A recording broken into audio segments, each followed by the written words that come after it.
نحمده ونصلي على رسوله الكريم اما بعد فاعوذ بالله من الشيطان الرجيم بسم الله الرحمن الرحيم ايها الذين آمنوا انفقوا مما رزقناكم من قبل ان يأتي يوم لا بيع فيه ولا خلة ولا شفاعة والكافرون هم الظالمون اللہ لا الہ الا هو الحی القیوم لا تأخذه سنة ولا نوم له ما في السماوات وما في الأرض من ذا الذي يشفع عنده إلا بإذنه يعلم ما بين أيديهم وما خلفهم ولا يحيطون بشيء من علمه إلا بما شاء وسع كرسيه السماوات والأرض ولا يؤوده حفظهما وهو العلي العظيم صدق الله العظيم رب اشرح لي صدري ويسر لي امري واحلل عقدة من لساني يفقهوا قولي.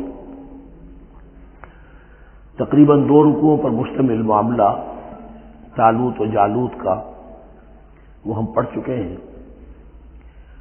اور یہ گویا کہ اب غزوہ بدر کی لیے ذہنی اور نفسیاتی تیاری ہو رہی ہے. اور غزوات کے لیے جیسا کہ میں نے عرض کیا، جہاں سرفروشی کی ضرورت ہے وہاں انفاق مال کی بھی ضرورت ہے. تو اب یہاں بڑے زوردار انداز میں پھر انفاق کی طرف توجہ دلائی جا رہی ہے. وہی 4 ڈوریاں ذہن میں رکھیے. انفاق اللہ کی راہ میں یعنی جہاد بالمال، قتال جہاد بالنفس کی آخری شکل، اور شریعت میں عبادات اور معاملات. یہ 4 ڈوریاں گتھی ہوئی ہیں ان 22 رکوعوں کے اندر، جن پر دوسرا نصف جو ہے سورہ بقرہ کا مشتمل ہے. یا ایھا الذین آمنوا انفقوا مما رزقناکم من قبل ان یأتی یوم لا بیع فیہ ولا خلة ولا شفاعة. اہل ایمان خرچ کر دو ان چیزوں میں سے کہ جو اللہ نے تمہیں دی ہیں، اس سے پہلے کہ وہ دن آ دھمکے جس دن نہ کوئی خرید و فروخت ہوگی، نہ کوئی دوستی کام آئے گی، نہ کوئی شفاعت مفید ہوگی. والکافرون هم الظالمون، اور کافر ہی تو ظالم ہیں. اب یہاں کافر سے مراد کون ہے؟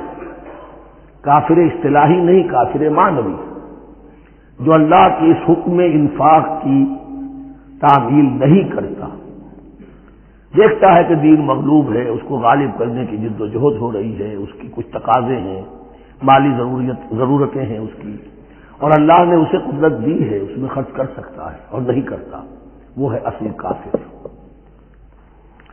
اس کے بعد وہ آیت آ رہی ہے جو قرآن حکیم کی عظیم ترین آیت ہے، حضور فرمان نبوی صلی اللہ علیہ وسلم، آیت الکرسی. اس کا تو نام بھی چونکہ معروف ہے. میں نے جو آپ کو بڑے بڑے حکمت کے موتی اور بڑے بڑے پھول آپ کو گنوائے ہیں، آیت الآیات، آیت البر، آیت الاختلاف، اور اب یہ ہے آیت الکرسی. توحید کے عظیم ترین خزانوں میں سے ہے. یہ سیدۃ آیات القرآن، حضور نے فرمایا یہ تمام آیات قرآنی کی سردار ہے. جس طریقے سے آیت بر اور سورۃ العصر میں ایک نسبت ہے کہ ہدایت اور نجات کی شرائط ساری کی ساری ایک چھوٹی سی صورت میں اللہ نے جمع کر دی. والعصر ان الانسان لفی خسر الا الذین آمنوا وعملوا الصالحات وتواصوا بالحق وتواصوا بالصبر. لیکن اس کی تفصیل ایک آیت میں آئی، وہ آیت البر ہے. چنانچہ جو منتخب نصاب ہم نے مرتب کیا ہے دعوت قرآن کے لیے، میں پہلا درس سورۃ العصر کا ہے اور دوسرا درس آیت البر کا ہے. جو نسبت سورۃ العصر میں ہے کہ وہ سورت ہے، یہ آیت ہے، لیکن اس آیت میں کئی صورتیں نکل سکتی ہیں حجم کے اعتبار سے سورۃ العصر کے برابر. یہی نسبت ہے سورہ اخلاص میں، 4 آیتیں، توحید کا عظیم ترین خزانہ، اور یہ آیت الکرسی، یہ آیت ہے.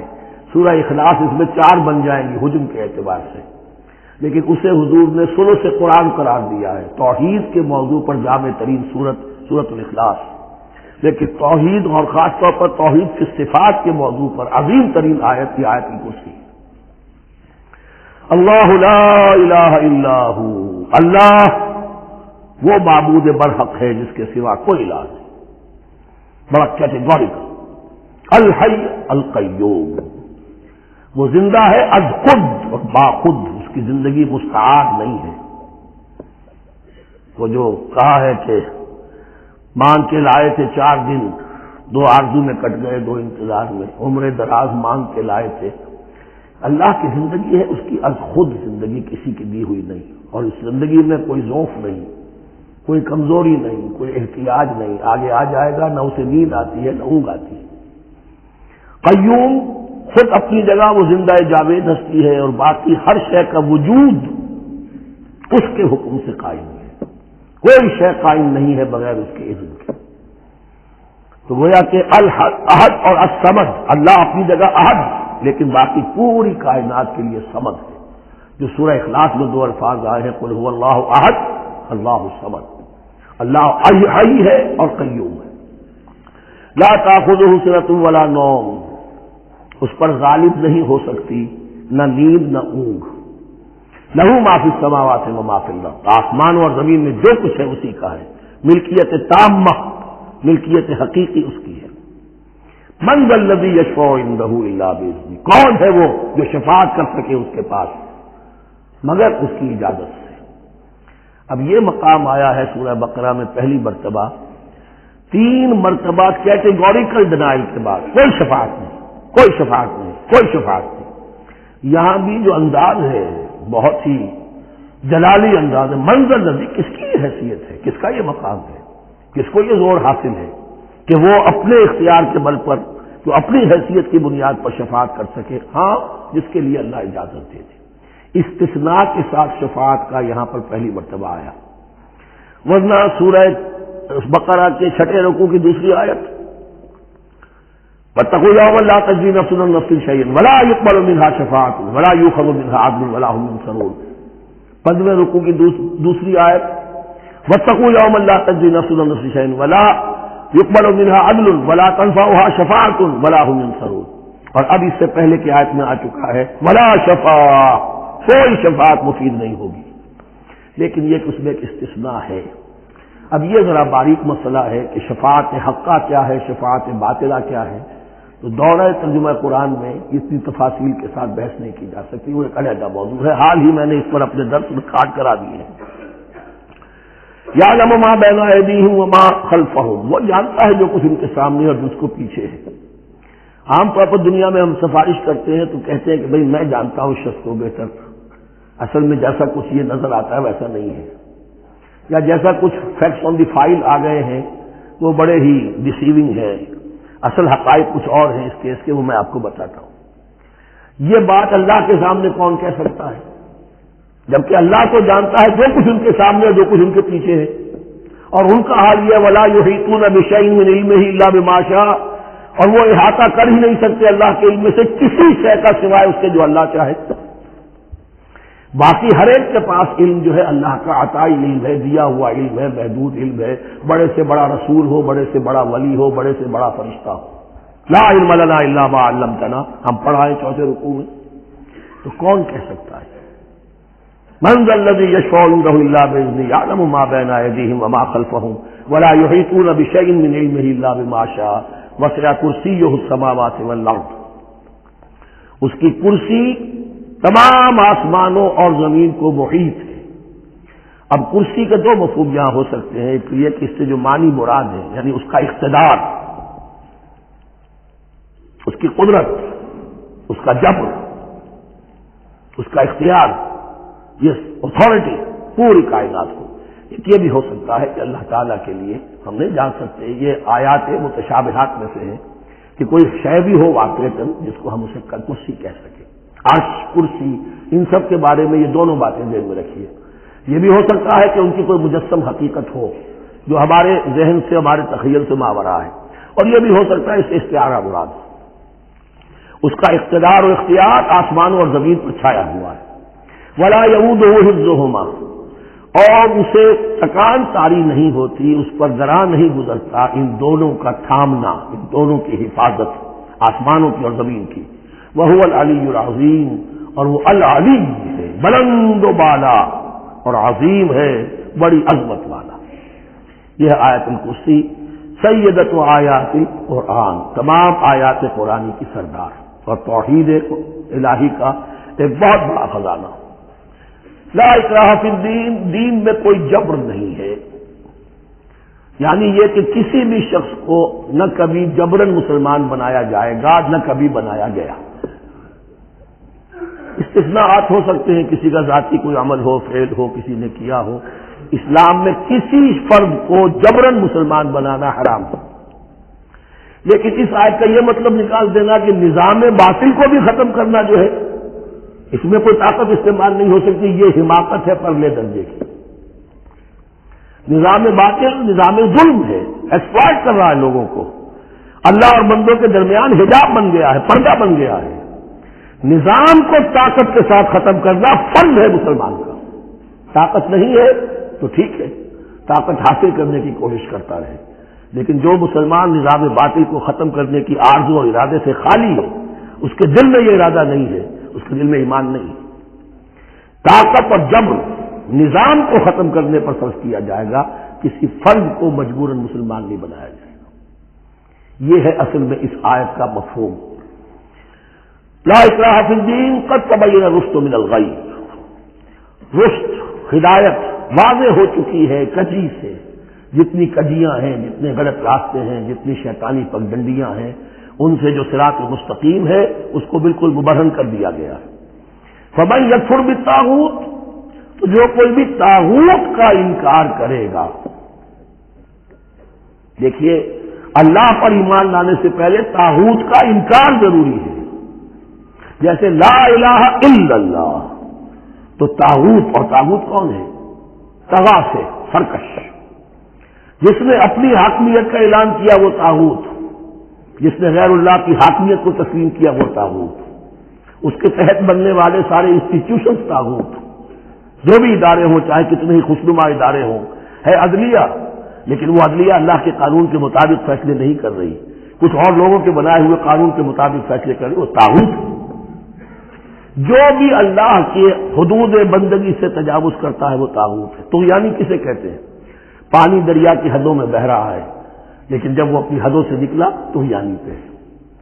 دریا کو اپنی موج کی طغیانیوں سے کام، کشتی کسی کی پار ہو یا درمیان رہے اسے اس کی کیا فکر ہے؟ تو طغا اور بغا یہ دونوں بڑے قریب کے الفاظ ہیں، بغاوت اور طغیانی۔ فمن یکفر بالطاغوت، طاغوت کا انکار، جو کوئی کفر کرے طاغوت کے ساتھ، ویؤمن باللہ، اور پھر اللہ پر ایمان لائے۔ طاغوت سے بھی دوستی، اللہ پر بھی ایمان، اللہ کے دشمنوں سے بھی یارانہ، اور اللہ کے ساتھ بھی وفاداری کا دعویٰ، یہ چیز نہیں چل سکتی، یہی منافقت ہے۔ یکسو ہو جاؤ حنیفا مسلما فقد استمسک بالعروۃ الوثقی، جس شخص نے یہ کام کر لیا طاغوت کی نفی اور اللہ پر ایمان، اس نے تو مضبوط کنڈا تھام لیا۔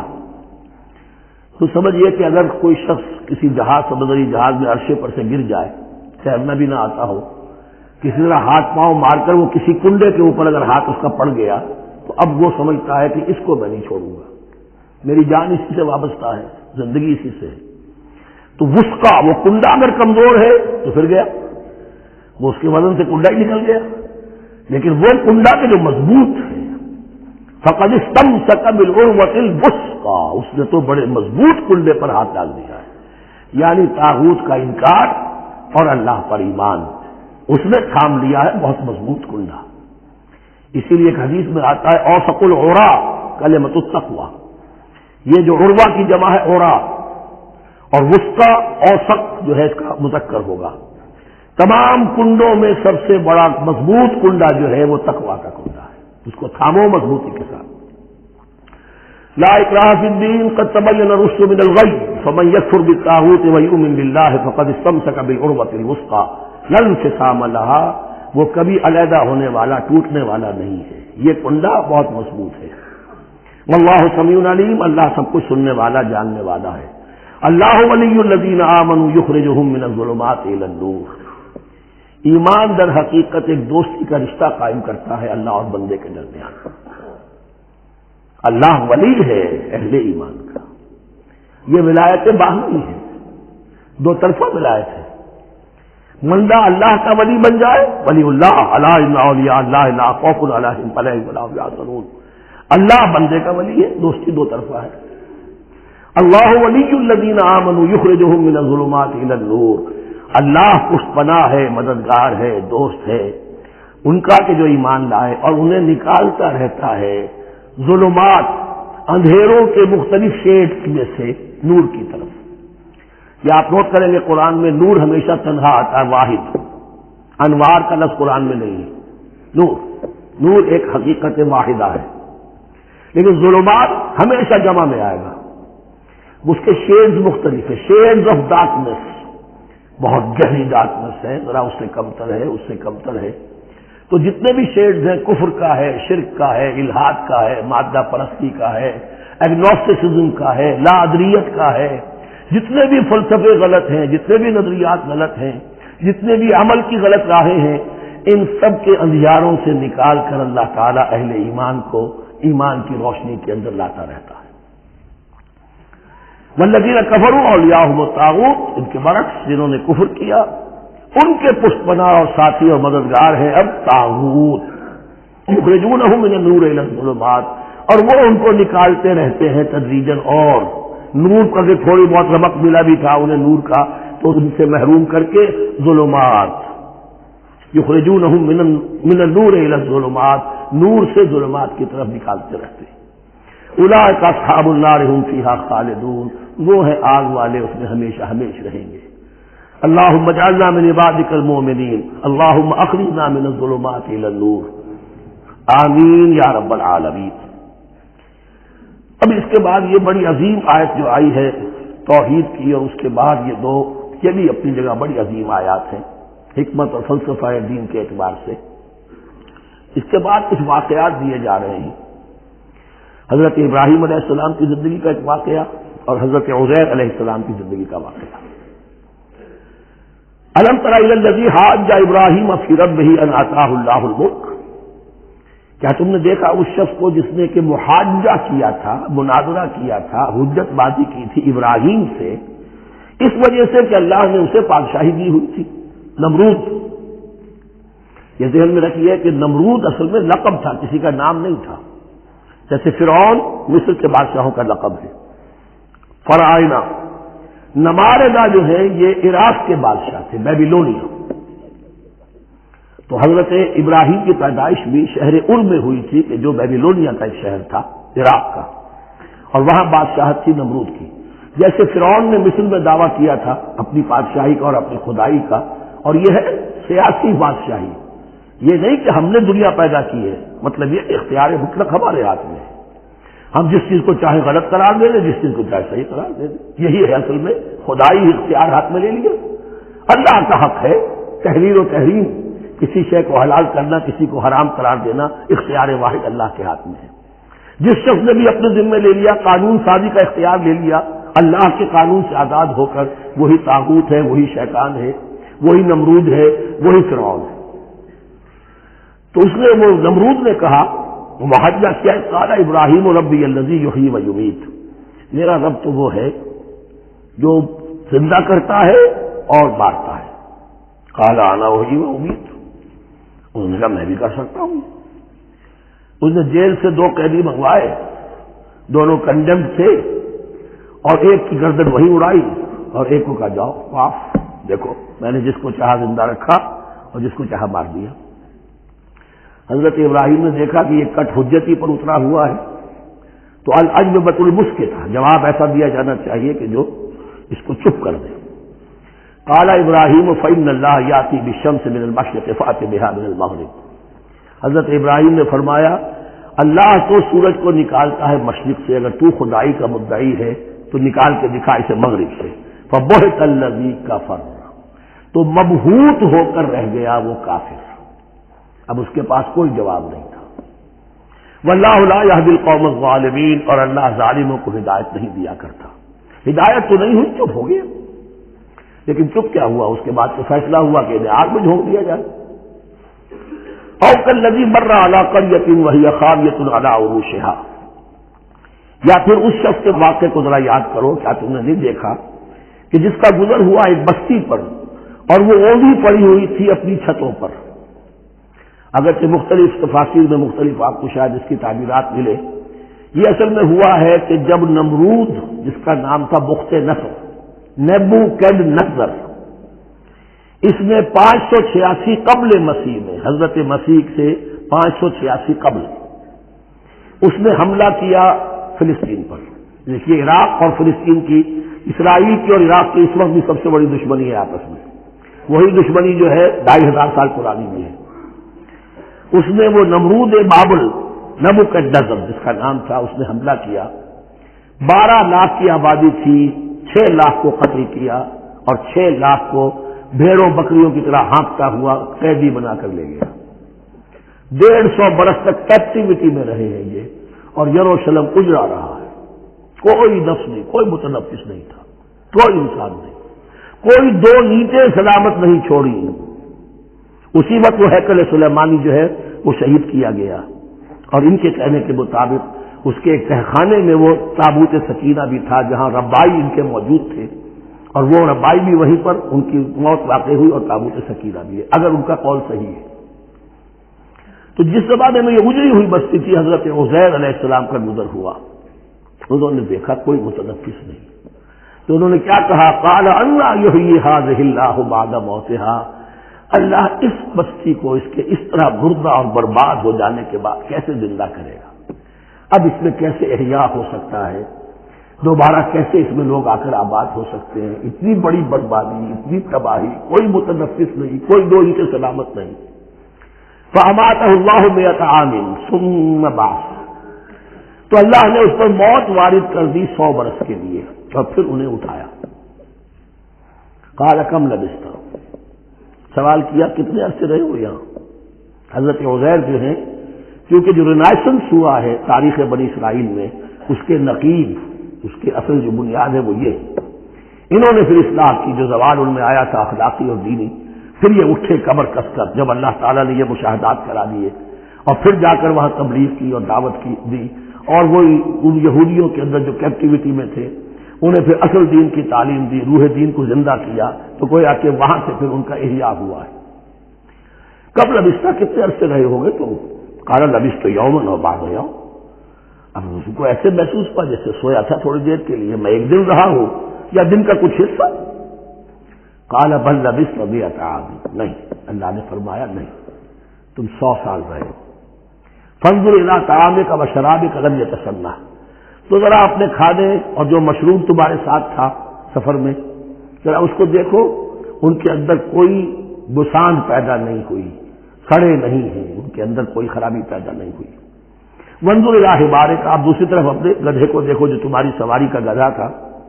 وَلَنَجْعَلَكَ آیَةً لِلنَّاسِ، وہ بالکل ختم ہو چکا تھا، اس کی ہڈیاں ہی رہ گئی تھی، گوشت گل چکا تھا، کچھ نہیں تھا. 100 برس. وانظر الی حمارک وَلِنَجْعَلَكَ آیَةً لِلنَّاسِ، اور ہمیں تو بنانا ہے تجھے ایک نشانی لوگوں کے لیے، یعنی خود اے عزیر تمہیں ایک نشانی بنانا ہے، اور تمہیں نشانی بنانے کے لیے یہ نشانی ہم تمہیں دکھا رہے ہیں تاکہ یقین جو ہے، یقین کامل تمہارے اندر پیدا ہو جائے. وانظر الی حمارک ولنجعلک آیۃ للناس وانظر الی العظام، اب دیکھو ان ہڈیوں کو، کیف ننشزھا، کیسے ہم انہیں اٹھاتے ہیں، ابھارتے ہیں. وہ ہڈیاں خود ابری اور جڑ کر کھڑی ہو گئی. ثم نکسوھا لحما، پھر دیکھو تمہاری نگاہوں کے سامنے اس کو گوشت پہناتے ہیں. فلما تبین لہ، جب یہ سب اس کے سامنے واضح ہو گئی بات، مشاہدہ بھی کر لیا، قال اعلم ان اللہ علی کل شیء قدیر، ان کا میں نے پوری طرح جان لیا، مجھے پورا یقین قابل حاصل ہو گیا کہ اللہ ہر شے پر قادر ہے. یعنی وہ اس اجڑی ہوئی بستی کو بھی دوبارہ آباد کر سکتا ہے. جو میں نے سمجھا تھا کہ اب یہ کیسے آباد ہوگی، یہ بات نہیں ہے، یہ آبادی اللہ تعالیٰ کے اختیار میں. چنانچہ اس کے بعد ہوا، اس لیے کہ اس کے بعد واقعہ تو یہ ہوا کہ جو ایران کا بادشاہ تھا کیخورس یا سائرس ذو، جن کو کہ قرآن مجید القرنین کہتا ہے، جن کا تذکرہ سورہ کہف میں آئے گا. پھر آپ کو معلوم ہے کہ یہ پیلسٹائن، ادھر عراق کے بعد ایران، دشمنیاں تو تھی. کیخورس نے حملہ کیا بابل پر، عراق پر، اور دشمن کا دشمن دوست ہوتا ہے، تو یہودیوں کو اجازت دے دی، کیپٹیوٹی سے اجازت دے دی، جاؤ تم واپس جاؤ، اپنا شہر دوبارہ بناؤ. چنانچہ وہ گئے، اور پھر انہوں نے جا کر وہاں پر 136 سالوں میں ان کی دوبارہ جو ہے یہ بستی بسی، اور پھر یروشلم کو انہوں نے آباد کیا، اور پھر انہوں نے وہاں ہیکل سلیمانی دوبارہ بنایا، جس کو وہ سیکنڈ ٹیمپل کہتے ہیں۔ وہ سن 70 عیسوی میں ٹائٹس رومن جنرل کے ہاتھوں تباہ ہوا تھا، جو اب تک تباہ ہوا پڑا ہے۔ 1927 برس سے ان کا کعبہ زمین بوس ہے، یہ نوٹ کر لیجیے اس بات کو۔ اسی لیے آگ لگی ہوئی ہے آج دنیا بھر کے یہودیوں کے دلوں میں۔ اب تو ہماری حکومت ہے وہاں پر، ہم اپنا یہ جو بھی کچھ یہاں پر اس احاطے میں بنا دیا گیا ہے سب کو ختم کریں گے اور اپنا ہیکل سلیمانی بنائیں گے۔ اس کے بلو پرنٹس بن چکے ہیں، نقشے بن چکے ہیں، ہر چیز تیار ہے۔ بس کسی دن کوئی دھماکہ ہوگا، کوئی بم جو ہے کہیں پر پلانٹ کیا جائے گا، خبر آ جائے گی کہ کسی فینیٹک نے کہیں وہاں پر جا کر رکھ دیا، جیسے ایک فینیٹک گیا تھا مسجد الخلیل میں اور 70 مسلمانوں کو شہید کر کے خود بھی اس نے خودکشی کر لی تھی، اور ڈاکٹر تھا، امریکن ڈاکٹر گولڈسٹین۔ اسی طریقے کا کوئی فینیٹک جائے گا اور وہ اس کو گرا دے گا، پھر کہیں گے جب یہ گر ہی گیا ہے، جیسے مسجد ایودھیا کا معاملہ ہے، اب گر گئی ہے تو بھائی ہمیں رام مندر بنانے دو، کاہے کو تم اب یہ مسجد کاہے کو بناتے ہو، وہ ہوگا۔ اور یہ میں سمجھتا ہوں کہ چند ہفتوں کی، یہ چند مہینوں کی بات ہے، یہ ہونے والا ہے فوراً۔ بہرحال یہ تو ہو گیا حضرت عزیر کا قصہ۔ اب اسی طرح کا ایک معاملہ حضرت ابراہیم کا مشاہدہ ہے۔ وَإِذْ قَالَ إِبْرَاهِيمُ رَبِّ أَرِنِي كَيْفَ تُحْيِي الْمَوْتَى، اور یاد کرو جب کہ ابراہیم نے بھی کہا تھا پروردگار ذرا مجھے دکھا دے، مشاہدہ کرا دے تو مردوں کو کیسے زندہ کرے گا۔ قَالَ أَوَلَمْ تُؤْمِنْ، اللہ تعالیٰ کا سوال جو ہے بڑا بہت تیکھا ہے، تو کیا تم ایمان نہیں رکھتے؟ قَالَ بَلَىٰ، ایمان تو میرا ہے، میں مانتا ہوں ایمان ہے، وَلَٰكِن لِيَطْمَئِنَّ قَلْبِي، پورا دل کا اطمینان چاہتا ہوں، پورا یقین ہو جائے۔ اور یہ انبیاء کا معاملہ ہے، سب کا ہے۔ انبیاء کو چونکہ ایمان اور یقین کا ایک ایسی فرنس بنانا ہوتا ہے کہ جن سے ایمان و یقین دوسروں میں سرایت کرے، تو ان کے ایمان و یقین کے لیے انہیں مشاہدات ایسے کرا دیے جاتے ہیں کہ پھر ان کے لیے وہ ایمان صرف ایمان بالغیب نہیں رہتا، بلکہ وہ ایمان بالشہود بھی ہو جاتا ہے۔ کذالک نری ابراہیم ملکوت السماوات والارض، اسی طرح ہم نے دکھائے ابراہیم کو آسمان اور زمین کے ملکوت، جو بھی ہماری حکومت ہے، جو وہ مخفی حکومت ہے، جو کاسمک ایک اسٹیٹ ہے، اس کی گورنمنٹ ہے، اس کے تمام اہلکار ہیں، فرشتے ہیں، ہم نے مشاہدہ کرایا ابراہیم کو۔ حضور کو اسی لیے شب معراج میں لے جایا گیا کہ ہر شے کو اپنی آنکھوں سے دیکھ لیں، تو وہ یقین کامل پھر ہو جاتا ہے کہ جس میں کسی درجے میں بھی پھر تو یہ ہے کہ ان کے وہ خود ایک بھٹی بن جاتے ہیں ایمان اور یقین کی۔ قال بلا ولكن ليطمئن قلبي قال فخذ أربعة من الطير فصرهن إليك، تو فرمایا اچھا ٹھیک ہے 4 پرندے لے لو، انہیں اپنے ساتھ ملا لو، ہلا لو کہ وہ تمہارے ساتھ تمہاری آواز سن کر آ جایا کریں۔ ثم اجعل على كل جبل منهن جزءا، پھر ان کے ٹکڑے کرو اور ہر پہاڑ پر ایک ایک ٹکڑا رکھ دو۔ اور جو تفسیر میں آتی ہے یہ کہ ان میں سب کا سر علیحدہ کیے، ٹانگیں علیحدہ کی، پر علیحدہ کیے، دھڑ علیحدہ کیے، ایک پہاڑ پر چاروں سر رکھ دیے، ایک پہاڑ پر چاروں کے دھڑ رکھ دیے، ایک پہاڑ پر چاروں کے، اس طریقے سے مختلف اجزاء میں تقسیم کر دیا۔ قال فخذ أربعة من الطير فصرهن إليك ثم اجعل على كل جبل منهن جزءا، پھر ہر پہاڑ پر ان میں سے ایک ایک حصہ رکھ دو۔ ثم ادعوهن، پھر ان کو ذرا پکارو، وہی سیٹی بجاؤ جو تم بجاتے تھے ان کو بلانے کے لیے۔ ثم ادعوهن يأتينك سعيا، وہ دوڑتے ہوئے آ جائیں گے۔ وَاعْلَمْ أَنَّ اللَّهَ عَزِيزٌ حَكِيمٌ، اور جان لو اس بات کو یقین کے ساتھ کہ اللہ تعالیٰ زبردست ہے، کمال حکمت والا۔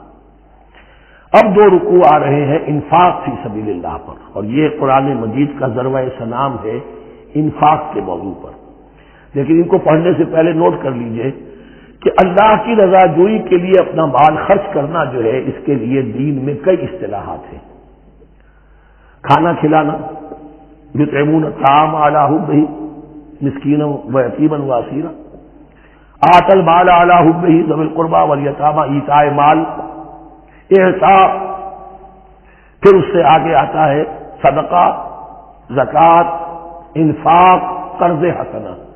یہ 5-6 ٹرمز ہیں، لیکن ان ٹرمز کے اندر ایک تقسیم ذہن میں رکھیے کہ 2 مدیں ہیں بڑی بڑی اللہ تعالیٰ کی رضا جوئی کے لیے مال خرچ کرنے کی۔ ایک مد ہے غربا، یتامہ، مساکین، محتاج، بیوائیں، ان کے لیے، یعنی ابنائے نو میں سے یہ آپ کے معاشرے کے اجزاء ہیں، آپ کے بھائی بند ہیں، آپ کے رشتہ دار ہیں، آپ کے اعزاء و اقربا ہیں، ان کے لیے خرچ کرنا تو یہ بھی اللہ کو بہت پسند ہے، اس کا واجب ملے گا۔ یہ بھی گویا کہ اللہ تعالیٰ ہی کے لیے آپ نے خرچ کیا۔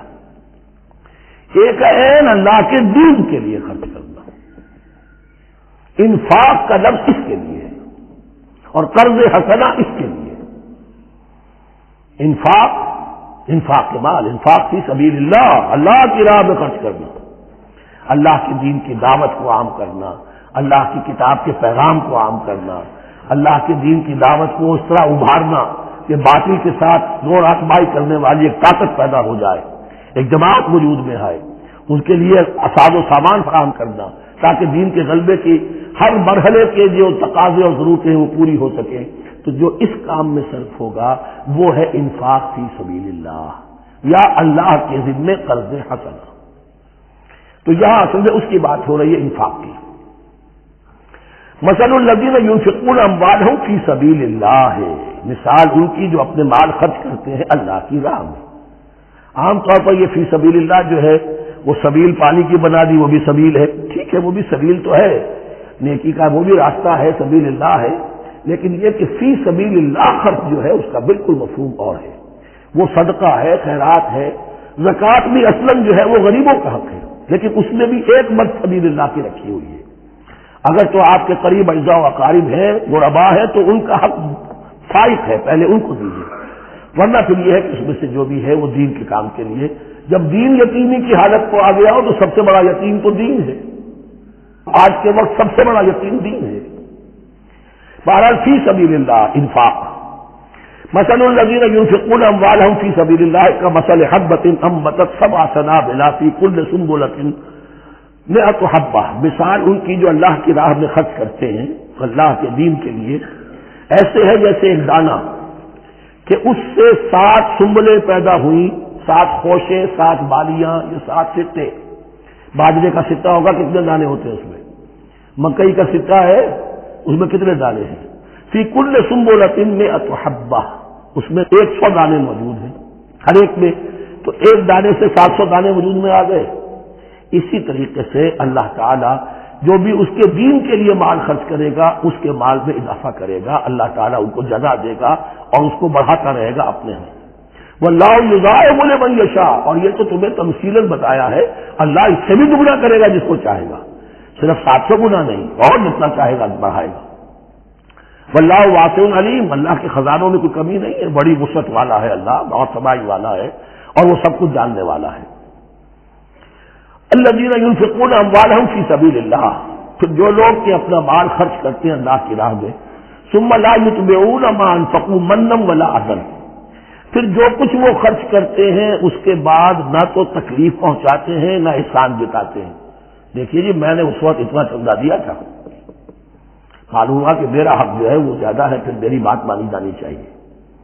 ہم چندے زیادہ دیتے ہیں تو بات بھی تو ہماری چلنی چاہیے۔ یا اگر کسی جو کارکن کو دیا ہے جو اللہ کے دین کے لیے کام کر رہا ہے، یہ بھی ان 2 رکوعوں کے آخر میں بات واضح ہو جائے گی۔ کوئی شخص اللہ کے دین کے کام میں لگا ہوا، آپ اس کو ساتھ تعاون کر رہے ہیں تاکہ وہ اپنی معاش کے اوپر اپنا وقت نہ لگائے، اپنا پورا وقت جو ہے وہ دین کی خدمت میں لگائے۔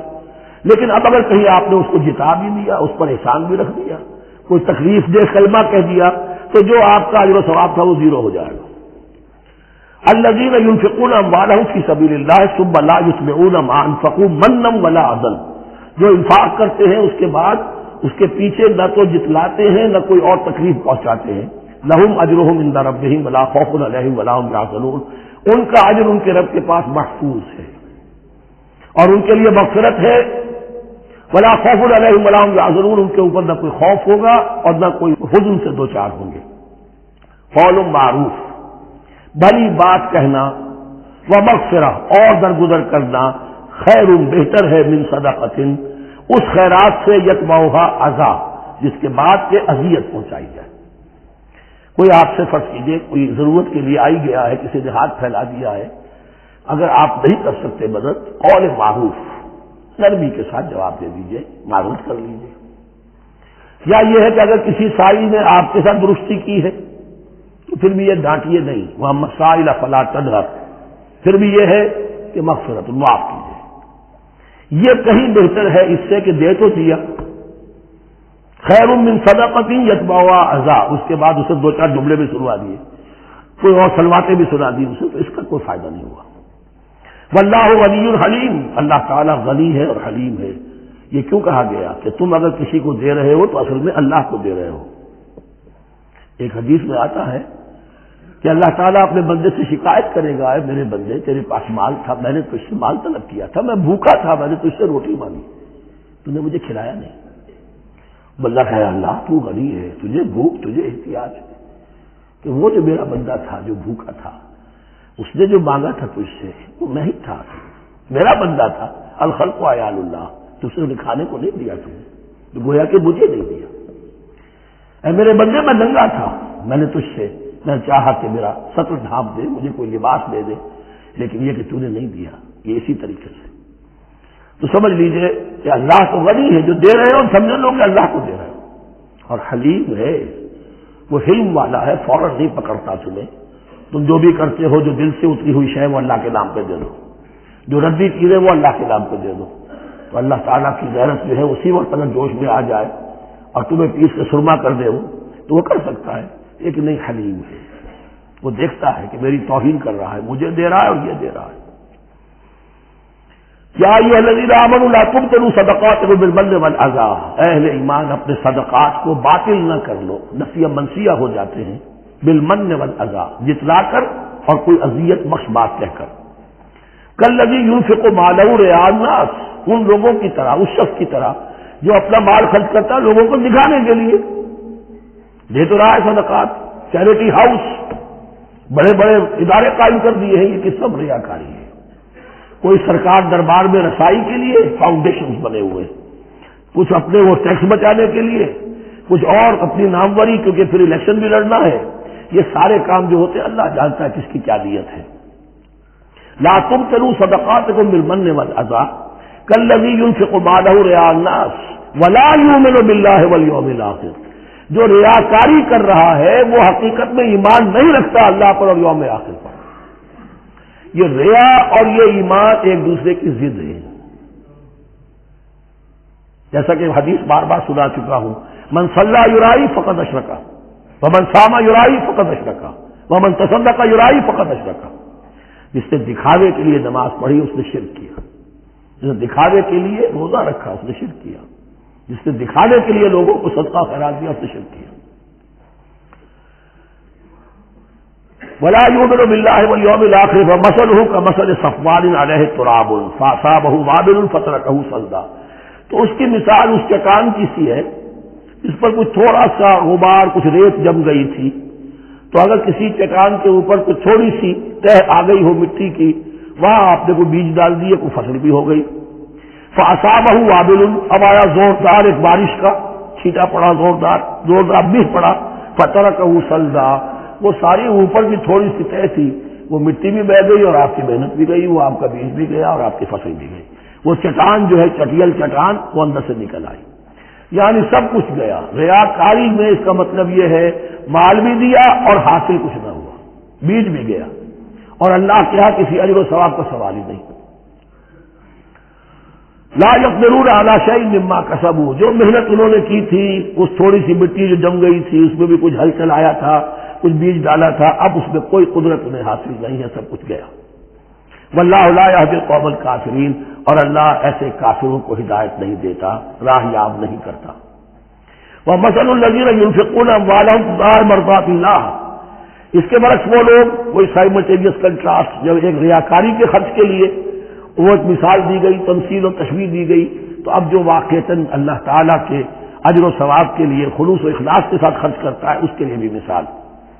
ومثل الذین ينفقون اموالهم ابتغاء مرضات اللہ، اور مثال ان لوگوں کی جو خرچ کرتے ہیں اپنے مال اللہ کی رضا جوئی کے لیے، خوشی حاصل کرنے کے لیے، وتثبیتا من انفسہم، اور اپنے عزم کی پختگی کے ساتھ، اپنے نفس کی پختگی کے ساتھ، کمثل جنت، ان کی مثال اس باغ کی ہے بربوۃ، جو ذرا بلندی پر ہے، باغ ہے، جیسا کہ میں نے عرض کیا نیچرل باغ کا یہی تصور ہوتا تھا، ذرا اونچائی پر جو ہے پلانٹیشن ہے، ندی بہ رہی ہے کوئی دامن میں جس سے خود بخود اس کو اریگیشن ہو رہی ہے، کمثل جنت بربوۃ، یہیں سے یہ قادیانیوں نے لفظ ربوہ لے کر اور اپنا وہ شہر بنایا ہے پاکستان میں. اصابہ وابل، اب اگر اس باغ کے اوپر زوردار بھی آ جائے، وہ بارش برسے، فآتت اکلھا ضعفین، تو اس کا پھل جو ہے دگنا ہو جائے گا. فإن لم يصبها وابل فطل، اور اگر زوردار بھی نہ آئے، بارش نہ برسے، تو تھوڑا بہت چھینٹا بھی پڑے گا تب بھی اس کا تمہارا پھل جو ہے وہ برقرار رہے گا. واللہ بما تعملون بصیر، اور جو کچھ تم کر رہے ہو اللہ تعالیٰ اس کو دیکھ رہا ہے. دروں بھی نہیں کرتے رہا کرو کہ تم یہ بال جو خرچ کر رہے ہو واقعتاً خلوص دل کے ساتھ، اخلاص نیت کے ساتھ اللہ ہی کے لیے کر رہے ہو، کہیں اس میں کوئی اور جذبہ، کہیں تمہارا غیر شعوری طور پر کوئی جذبہ شامل نہ ہو جائے. تو انٹروسپیکشن ہو، اپنے غریبانوں میں جھانکتے رہو. ایود احدکم ان تکون لہ جنۃ من نخیل واعناب تجری من تحتہا الانہار، کیا تم میں سے کوئی شخص پسند کرے گا کہ اس کا ایک باغ ہو اور کھجور کا درخت ہو اس میں، اور انگور کی بیلیں بھی ہوں، اور اس کے دامن میں ندیاں بہتی ہوں، نیچرل اریگیشن بھی ہے، کھجور کے درخت بھی ہیں، اور بیلوں کی ٹٹیاں لگی ہوئی ہیں انگوروں کی، اور انگوروں کی بیلیں ہیں. لہو فیہا من کل الثمرات، اس کے لیے اس باغ میں ہر طرح کا میوہ ہے. فاصابہ الکبر، اب اس پر بڑھاپا بھی طاری ہو گیا ہے. وَلَهُ ذُرِّيَّةٌ ضُعَفَاء، اور اس کی اولاد ہے ابھی چھوٹی عمر کی، کم سن ہے، کمزور ہے. فَأَصَابَ إِعْصَارٌ، کہ اچانک اس باغ کے اوپر ایک ایسا بگولا، ایک ایسی آندھی آئی جس میں آگ ہے. فِيهِ نَارٌ، کوئی ایسا آگ بھری آندھی آئی. فَأَصَابَهَا إِعْصَارٌ فِيهِ نَارٌ فَاحْتَرَقَتْ، پورا کا پورا باغ جل کر جلس کر رہ گیا. کذالک یبین اللہ لکم الآیات لعلکم تتفکرون، اس طرح اللہ تعالیٰ تمہارے لیے اپنی آیات کو واضح کرتا ہے تاکہ تم تفکر کرو. یعنی ایک انسان نے ساری عمر سمجھا ہے کہ بڑی میرے نیکی کمائی ہے، میں نے یہ کیا ہے، میں نے فاؤنڈیشن بنایا، میں نے مدرسہ قائم کر دیا، میں نے یتیم خانہ بنا دیا. لیکن یہ کہ اچانک کسی وقت معلوم آنکھ کھلے گی، جب آنکھ کھلی گل کی تو موسم تھا خزاں کا، معلوم ہوگا یہ تو کچھ بھی نہیں تھا. یہ تو گویا کہ ایک بگولا آیا سب کو جلا گیا، اس لیے کہ اس میں اخلاص تھا ہی نہیں، اس میں نیت جو ہے اس میں کھوٹ تھا، اس میں ریاکاری تھی، اس میں لوگوں کو دکھانا مقصود تھا. پھر حال وہی ہوگا جس طرح کہ وہ بوڑھا اب کفے افسوس مر رہا، کیا کرے، بوڑھا ہو چکا ہے، دوبارہ تو باغ لگا نہیں سکتا. لہذا جب وہ موت آ جائے گی تو گویا کہ اب اس کے لیے موقع نہیں ہے کہ دوبارہ کوئی کام اور کر سکے. یا ایھا الذین آمنوا انفقوا من طیبات ما کسبتم ومما اخرجنا لکم من الارض، اے ایمان والو خرچ کرو، اللہ کے لیے دینا ہے، اللہ کے دین کے لیے دینا ہے، اللہ کے نام پر دینا ہے. من طیبات ما کسبتم، جو چیز تم نے کمائی ہے اس کی اچھی چیز، پاکیزہ چیز، بہتر چیز. ومما اخرجنا لکم من الارض، اور جو کچھ ہم نے نکالا تمہارے لیے زمین سے. اب زمین سے ظاہر بات ہے جو بھی نباتات آ رہی ہے، چاہے وہ کوئی چراگاہ ہے تو اس کے اندر سے جو ہے وہ بھی ہریاول ہے تو اللہ نے پیدا کی ہے. کھیت کے اندر آپ نے محنت کی ہے، ہل چلایا ہے، بیج ڈالے ہیں، لیکن یہ کہ فصل کا اگانا تو آپ کے ہاتھ نہیں ہے، تو اللہ کے ہاتھ میں ہے. تو جو کچھ ہم نے نکالا ہے تمہارے لیے، وَمِمَّا أَخْرَجْنَا لَكُم مِّنَ الْأَرْضِ وَلَا تَيَمَّمُوا الْخَبِيثَ مِنْهُ، اور اس میں سے ردی مال کا ارادہ نہ کرو، تنفقون، کہ اسے خرچ کر دو. زکوٰۃ دینی ہے، عشر دینا ہے، تو جو ردی چیزیں ہیں، اب بھیڑوں بکریوں کا غلہ ہے، ان میں سے اتنی بکریاں نکالنی ہیں، اتنی بھیڑیں ہیں، تو اب جو ذرا کمزور ہے، لاغر ہے، بیمار ہے، نقص والی ہے، گنتی پوری کرنی ہے نا.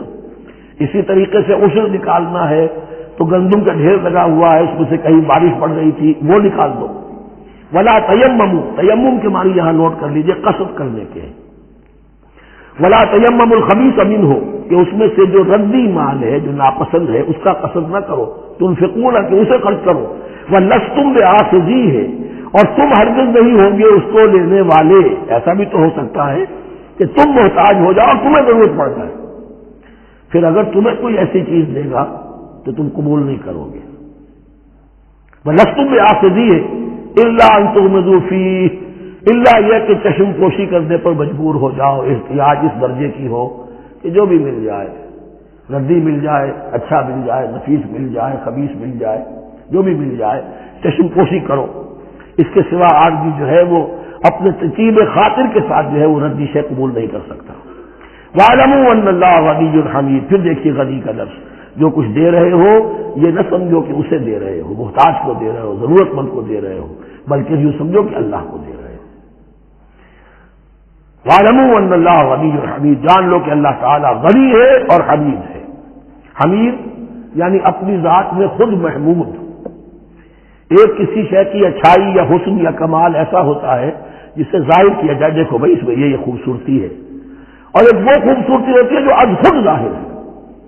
حاجت مشاطہ نیست صورت دلار آمرا، تو اللہ تعالیٰ اتنا ستودہ صفات ہے، اتنا محمود ہے اپنی ذات میں کہ وہ خود بخود محمود ہے، اسے کسی حمد کی حاجت نہیں ہے، از خود محمود ہے۔ الشیطان یعدکم الفقر ویامرکم بالفحشاء، دیکھو شیطان تمہیں ڈراتا ہے اور تمہیں اندیشہ دلاتا ہے فقر کا، مت خرچ کرو، رکھو، کیا پتا کیا کل کون سا وقت تم پر آ جائے۔ ویامرکم بالفحشاء، اور تمہیں حکم دیتا ہے بے حیائی کے کاموں کا۔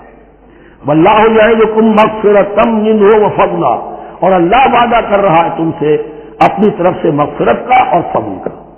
اب دیکھ لو، رخ روشن کے آگے شمع رکھ کر وہ یہ کہتے ہیں ادھر جاتا ہے دیکھیں یا ادھر پروانہ جاتا ہے۔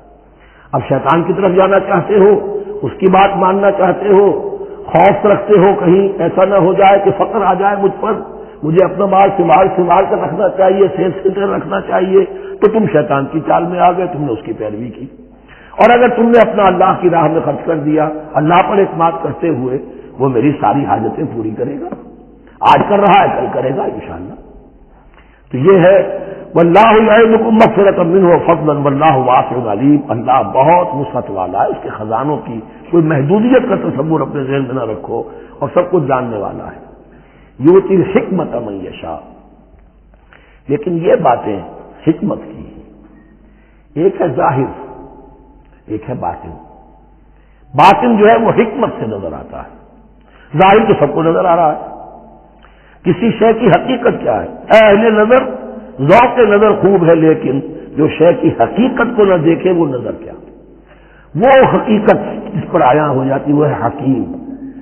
اور حکمت اصل میں نام ہے انسان کے عقل اور شعور کی پختگی کا، جب محکم ہو گئی عقل، اس کا شعور پختہ ہو گیا، استحکام اسی سے بنا ہے حکمت۔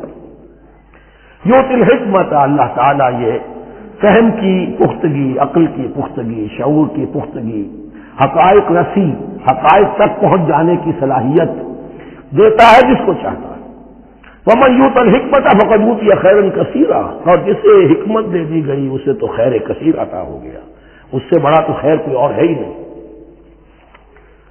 وَمَا يَذَّكَّرُ إِلَّا أُولُو الْأَلْبَابِ، اور نہیں نصیحت حاصل کر سکتے مگر وہی لوگ جو ہوش مند ہیں، جو اولو الالباب ہیں، عقل مند ہیں۔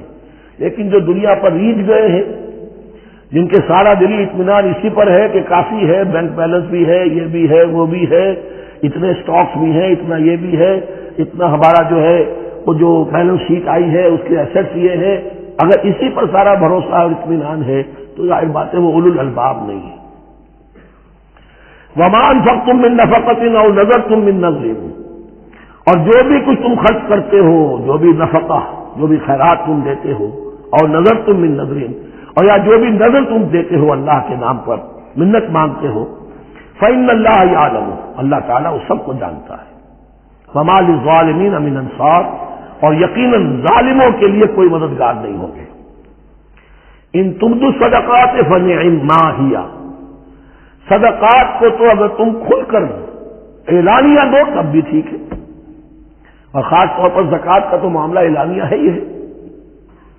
ان تبدوا الصدقات، ظاہر کرو، برملا اعلانیہ دو تو بھی ٹھیک ہے، کم سے کم فقراء کا حق تو پہنچ گیا، کسی کی ضرورت تو پوری ہو گئی۔ وَإِن تُخْفُوهَا، لیکن اگر تم انہیں چھپاؤ، اب یہ ہوگا صدقات نافلہ کے لیے۔ ایک جو صدقات جو ہے کہ جو لازماً دے رہے ہیں واجبہ، ان کو تو ان کے لیے اخفاء نہیں ہے، کہ دین کی حکمت کو ذہن میں رکھیے، فرض عبادات اعلانیہ ادا کی جائیں گی۔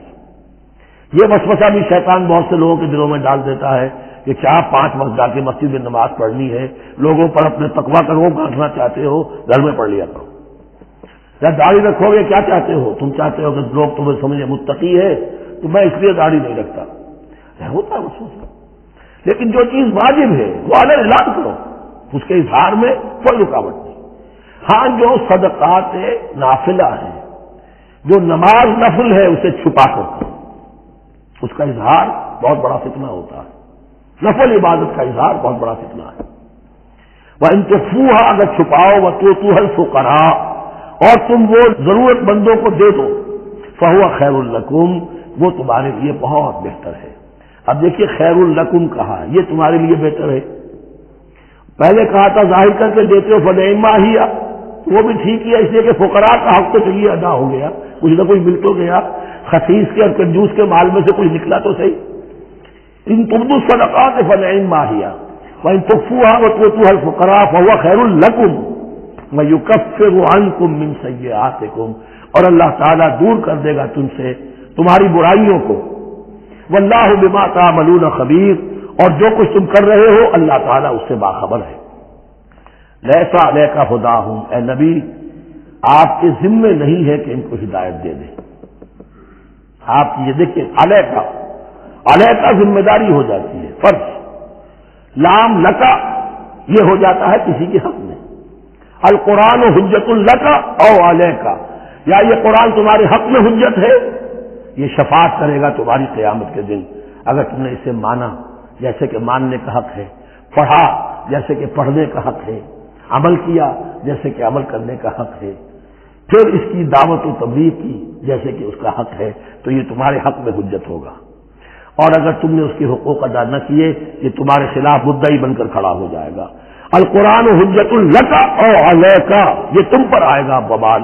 اے اللہ یہ بدبخت مجھے مانتا تھا کہ میں تیرا کلام پڑھتا نہیں تھا، پڑھتا تھا تو جیسے کسی طوطا مینا کو جو مولانا ماہر قاضی کی نظم ہے، کچھ بول سکھائے جاتے ہیں رٹائے جاتے ہیں، اس طرح پڑھایا جاتا ہوں اور اس طرح سکھایا جاتا ہوں، وہ اس طریقے سے پڑھ رہے ہیں، کچھ پتہ نہیں۔ 1-2 روپے کا اخبار لائیں گے تو سمجھ کر پڑھیں گے، اللہ کی کتاب کو سمجھ کے پڑھنے کی ضرورت نہیں۔ پڑھا تو عمل نہیں کیا بدبخت نے۔ ما آمن بالقرآن من استحل محارمہ، تو لام اور علا کا یہ استعمال ذہن میں رکھیے۔ لیس علیک ھداھم، آپ پہ ذمہ داری نہیں ہے ان کی ہدایت کی، آپ پر ذمہ داری تبلیغ۔ ہم نے بھیجا ہے آپ کو انا ارسلناک بالحق بشیرا ونذیرا ولا تسأل عن اصحاب الجحیم، یہ آیت ہم پڑھ چکے ہیں پہلے حصے میں۔ ولکن اللہ یہدی من یشاء، وہ تو اللہ تعالیٰ ہدایت دیتا ہے جس کو چاہتا ہے۔ وما تنفقوا من خیر فلانفسکم، اور جو بھی خیر، جو بھی بھلائی، جو بھی مال تم خرچ کرو گے وہ تمہارے اپنے لیے بہتر ہے، تمہیں اجر و ثواب ملے گا، تمہیں کو مل جائے گا 700 گنا 1400 گنا۔ وما تنفقون الا ابتغاء وجه اللہ، یہاں یہ فعل مضارع آیا ہے نفی نہیں کے مفہوم میں۔ لا تنفقون ما تنفقون یعنی تم نہیں خرچ کرو گے مگر اللہ کی رضا کے لیے، تب اجر ملے گا۔ اگر ریاکارانہ خرچ کیا تھا تو کوئی اجر کا کیا سوال، وہ تو شرک بن جائے گا۔ وما تنفقون الا ابتغاء وجه اللہ وما تنفقوا من خیر یوفى الیکم وانتم لا تظلمون، اور جو بھی خیر تم خرچ کرو گے، خیر میں سے جو بھی دولت خرچ کرو گے، یوفى الیکم پورا تمہیں لوٹا دیا جائے گا، وانتم لا تظلمون، اور تم پر کوئی ظلم نہیں ہوگا، تمہاری کوئی حق تلفی نہیں ہوگی۔ اب آیا ہے آخری ٹیپ کا بند، انفاق فی سبیل اللہ کا سب سے بڑھ کر حقدار کون ہے؟ للفقراء الذین احصروا فی سبیل اللہ، وہ ضرورت مند کے جو گھر کر رہ گئے اللہ کی راہ میں، جیسے اصحاب صفہ سے بیٹھے ہوئے ہیں، کوئی کام نہیں کر رہے، حضور سے علم سیکھ رہے ہیں، اور جہاں جہاں سے دعوت آ رہی ہے کہ حضور بھیجیے ہمارے ہاں کوئی مبلغین، وہاں سے ان کو بھیجا جا رہا ہے۔ اب وہ معاش کی جد و جہد کرتے تو یہ تعلیم کیسے حاصل کرتے؟ یا اسی طرح دین کی کوئی خدمت ہے، کوئی آپ نے تحریک اٹھائی ہے، اب اس میں آپ کو کچھ نہ کچھ کارکن تو چاہیے، ان کارکنوں کی بھی تو آخر معاش کا ہے درجہ۔ اگر وہ سارا 8 گھنٹے دفتروں میں کھائیں اور وہاں ڈانٹیں بھی سنیں افسروں کی، اور پھر 2 گھنٹے جانا 2 گھنٹے آنا، اب وہ کون سا وقت نکالیں گے دین کے کام کا؟ کیا کریں گے؟ کہاں سے وقت آ جائے گا؟ کچھ لوگ تو ہونے چاہیے جو ہمہ وقت لگ جائیں، لیکن ہمہ وقت تو لگ گئے، لیکن پیٹ تو ان کے بھی ہے، اولاد تو ان کے بھی ہوگی۔ للفقراء الذین احصروا فی سبیل اللہ، جو گھیرے میں آ گئے ہیں اللہ تعالیٰ کی راہ کی جد و جہد میں، جہاد فی سبیل اللہ کی سعی میں وہ اس طریقے سے مصروف ہو گئے ہیں، لا یستطیعون ضربا فی الارض، اب وہ زمین میں گھوم پھر کر تجارت کرنے کی ان کے پاس وقت نہیں ہے، نہیں چل پھر سکتے زمین میں اپنی معاش کے لیے۔ یحسبهم الجاہل اغنیاء من التعفف، اب یہ اس طرح کے فقیر تو ہیں نہیں جو لپٹ کر مانگتے ہوں، انہیں عام طور پر جو ناواقف شخص ہے وہ سمجھتا غنی ہے، اس سے کوئی ضرورت ہی نہیں، اس نے کبھی مانگا ہی نہیں، لیکن اس نے مانگا اس لیے نہیں ہے کہ وہ اس طرح کا سائل نہیں ہے، اس طرح کا وہ سوالی نہیں ہے، وہ فقیر نہیں ہے، وہ تو اللہ کے دین کے لیے اپنے آپ کو اس نے لگا دیا ہے۔ یہ تمہارا کام ہے کہ دیکھو، یحسبهم الجاہل اغنیاء من التعفف، وہ جو مانگنے سے رک رہے ہیں اپنی عزت نفس کی حفاظت کی خاطر، اس کی وجہ سے ناواقف آدمی سمجھتے ہیں کہ تو غنی ہے، اسے کوئی ضرورت نہیں ہے۔ تعرفهم بسیماہم، تم پہچان لوگے انہیں ان کے چہروں سے۔ ظاہر بات ہے کہ فقر کا احتیاج کا اثر چہرے پر تو آ جاتا ہے، اگر آپ کو نیوٹریشن صحیح نہیں مل رہی ہے تو ظاہر بات ہے چہرے پر اس کا اثر ہوگا۔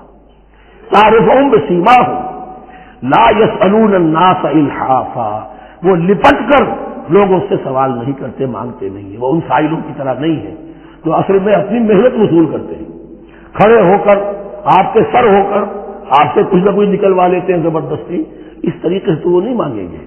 یہ بات اہم مسئلہ ہے۔ اقامت دین کی جد و جہد میں جو لوگ ہمہ وقت لگ جائیں، آخر ان کے لیے کیا ذریعہ ہو۔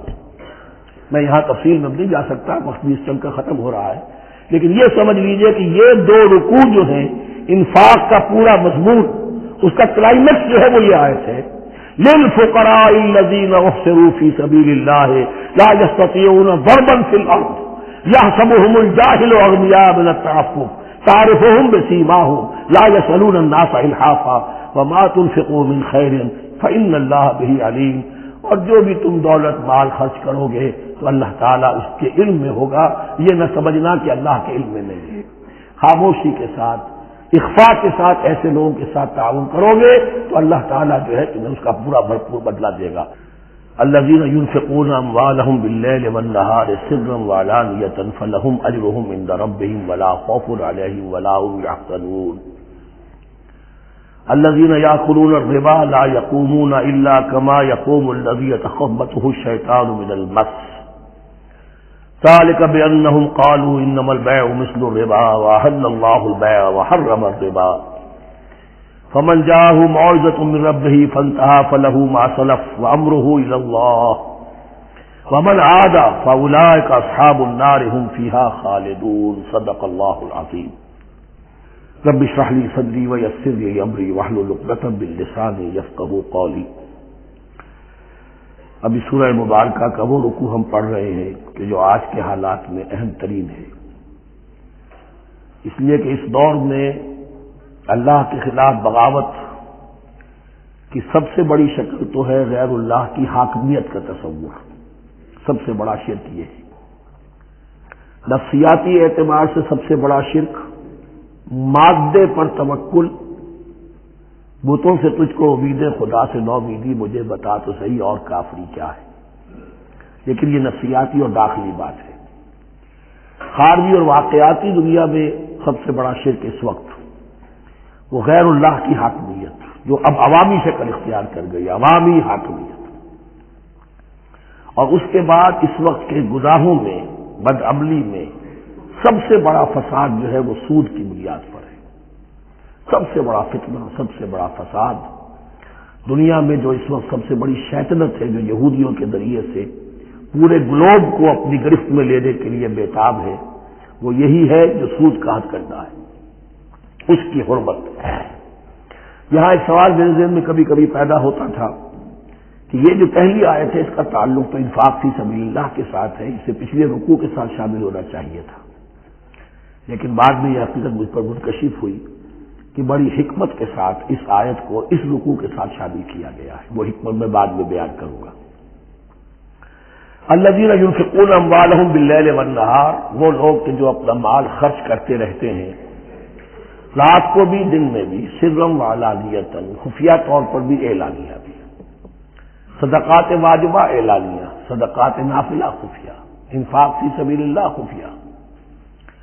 فلہم اجرہم عند ربہم ولا خوف علیہم ولا هم یحزنون، ان کے لیے ان کا اجر محفوظ ہے ان کے رب کے پاس، نہ ان پر کوئی خوف طاری ہوگا اور نہ ہی وہ کسی حزن سے دوچار ہوں گے۔ الذین یاکلون الربا، اب ربا کا مسئلہ شروع ہو رہا ہے، جو سود کھاتے ہیں۔ وجہ کیا ہے؟ اصل مسئلہ ہے اس سرپلس ویلیو کا۔ آپ کا کوئی شغل ہے، آپ کی ملازمت ہے، آپ کما رہے ہیں، آپ کا خرچ پورا ہو رہا ہے، کچھ بچت بھی ہو رہی ہے۔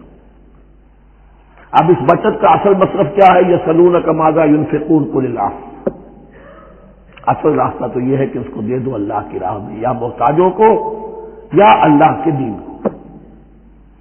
لیکن اب جو سود خورانہ ذہنیت ہے وہ یہ کہ اس بچت کو بھی مزید کمائی کا ذریعہ بناؤ، یہ سود خورانہ ذہنیت ہے۔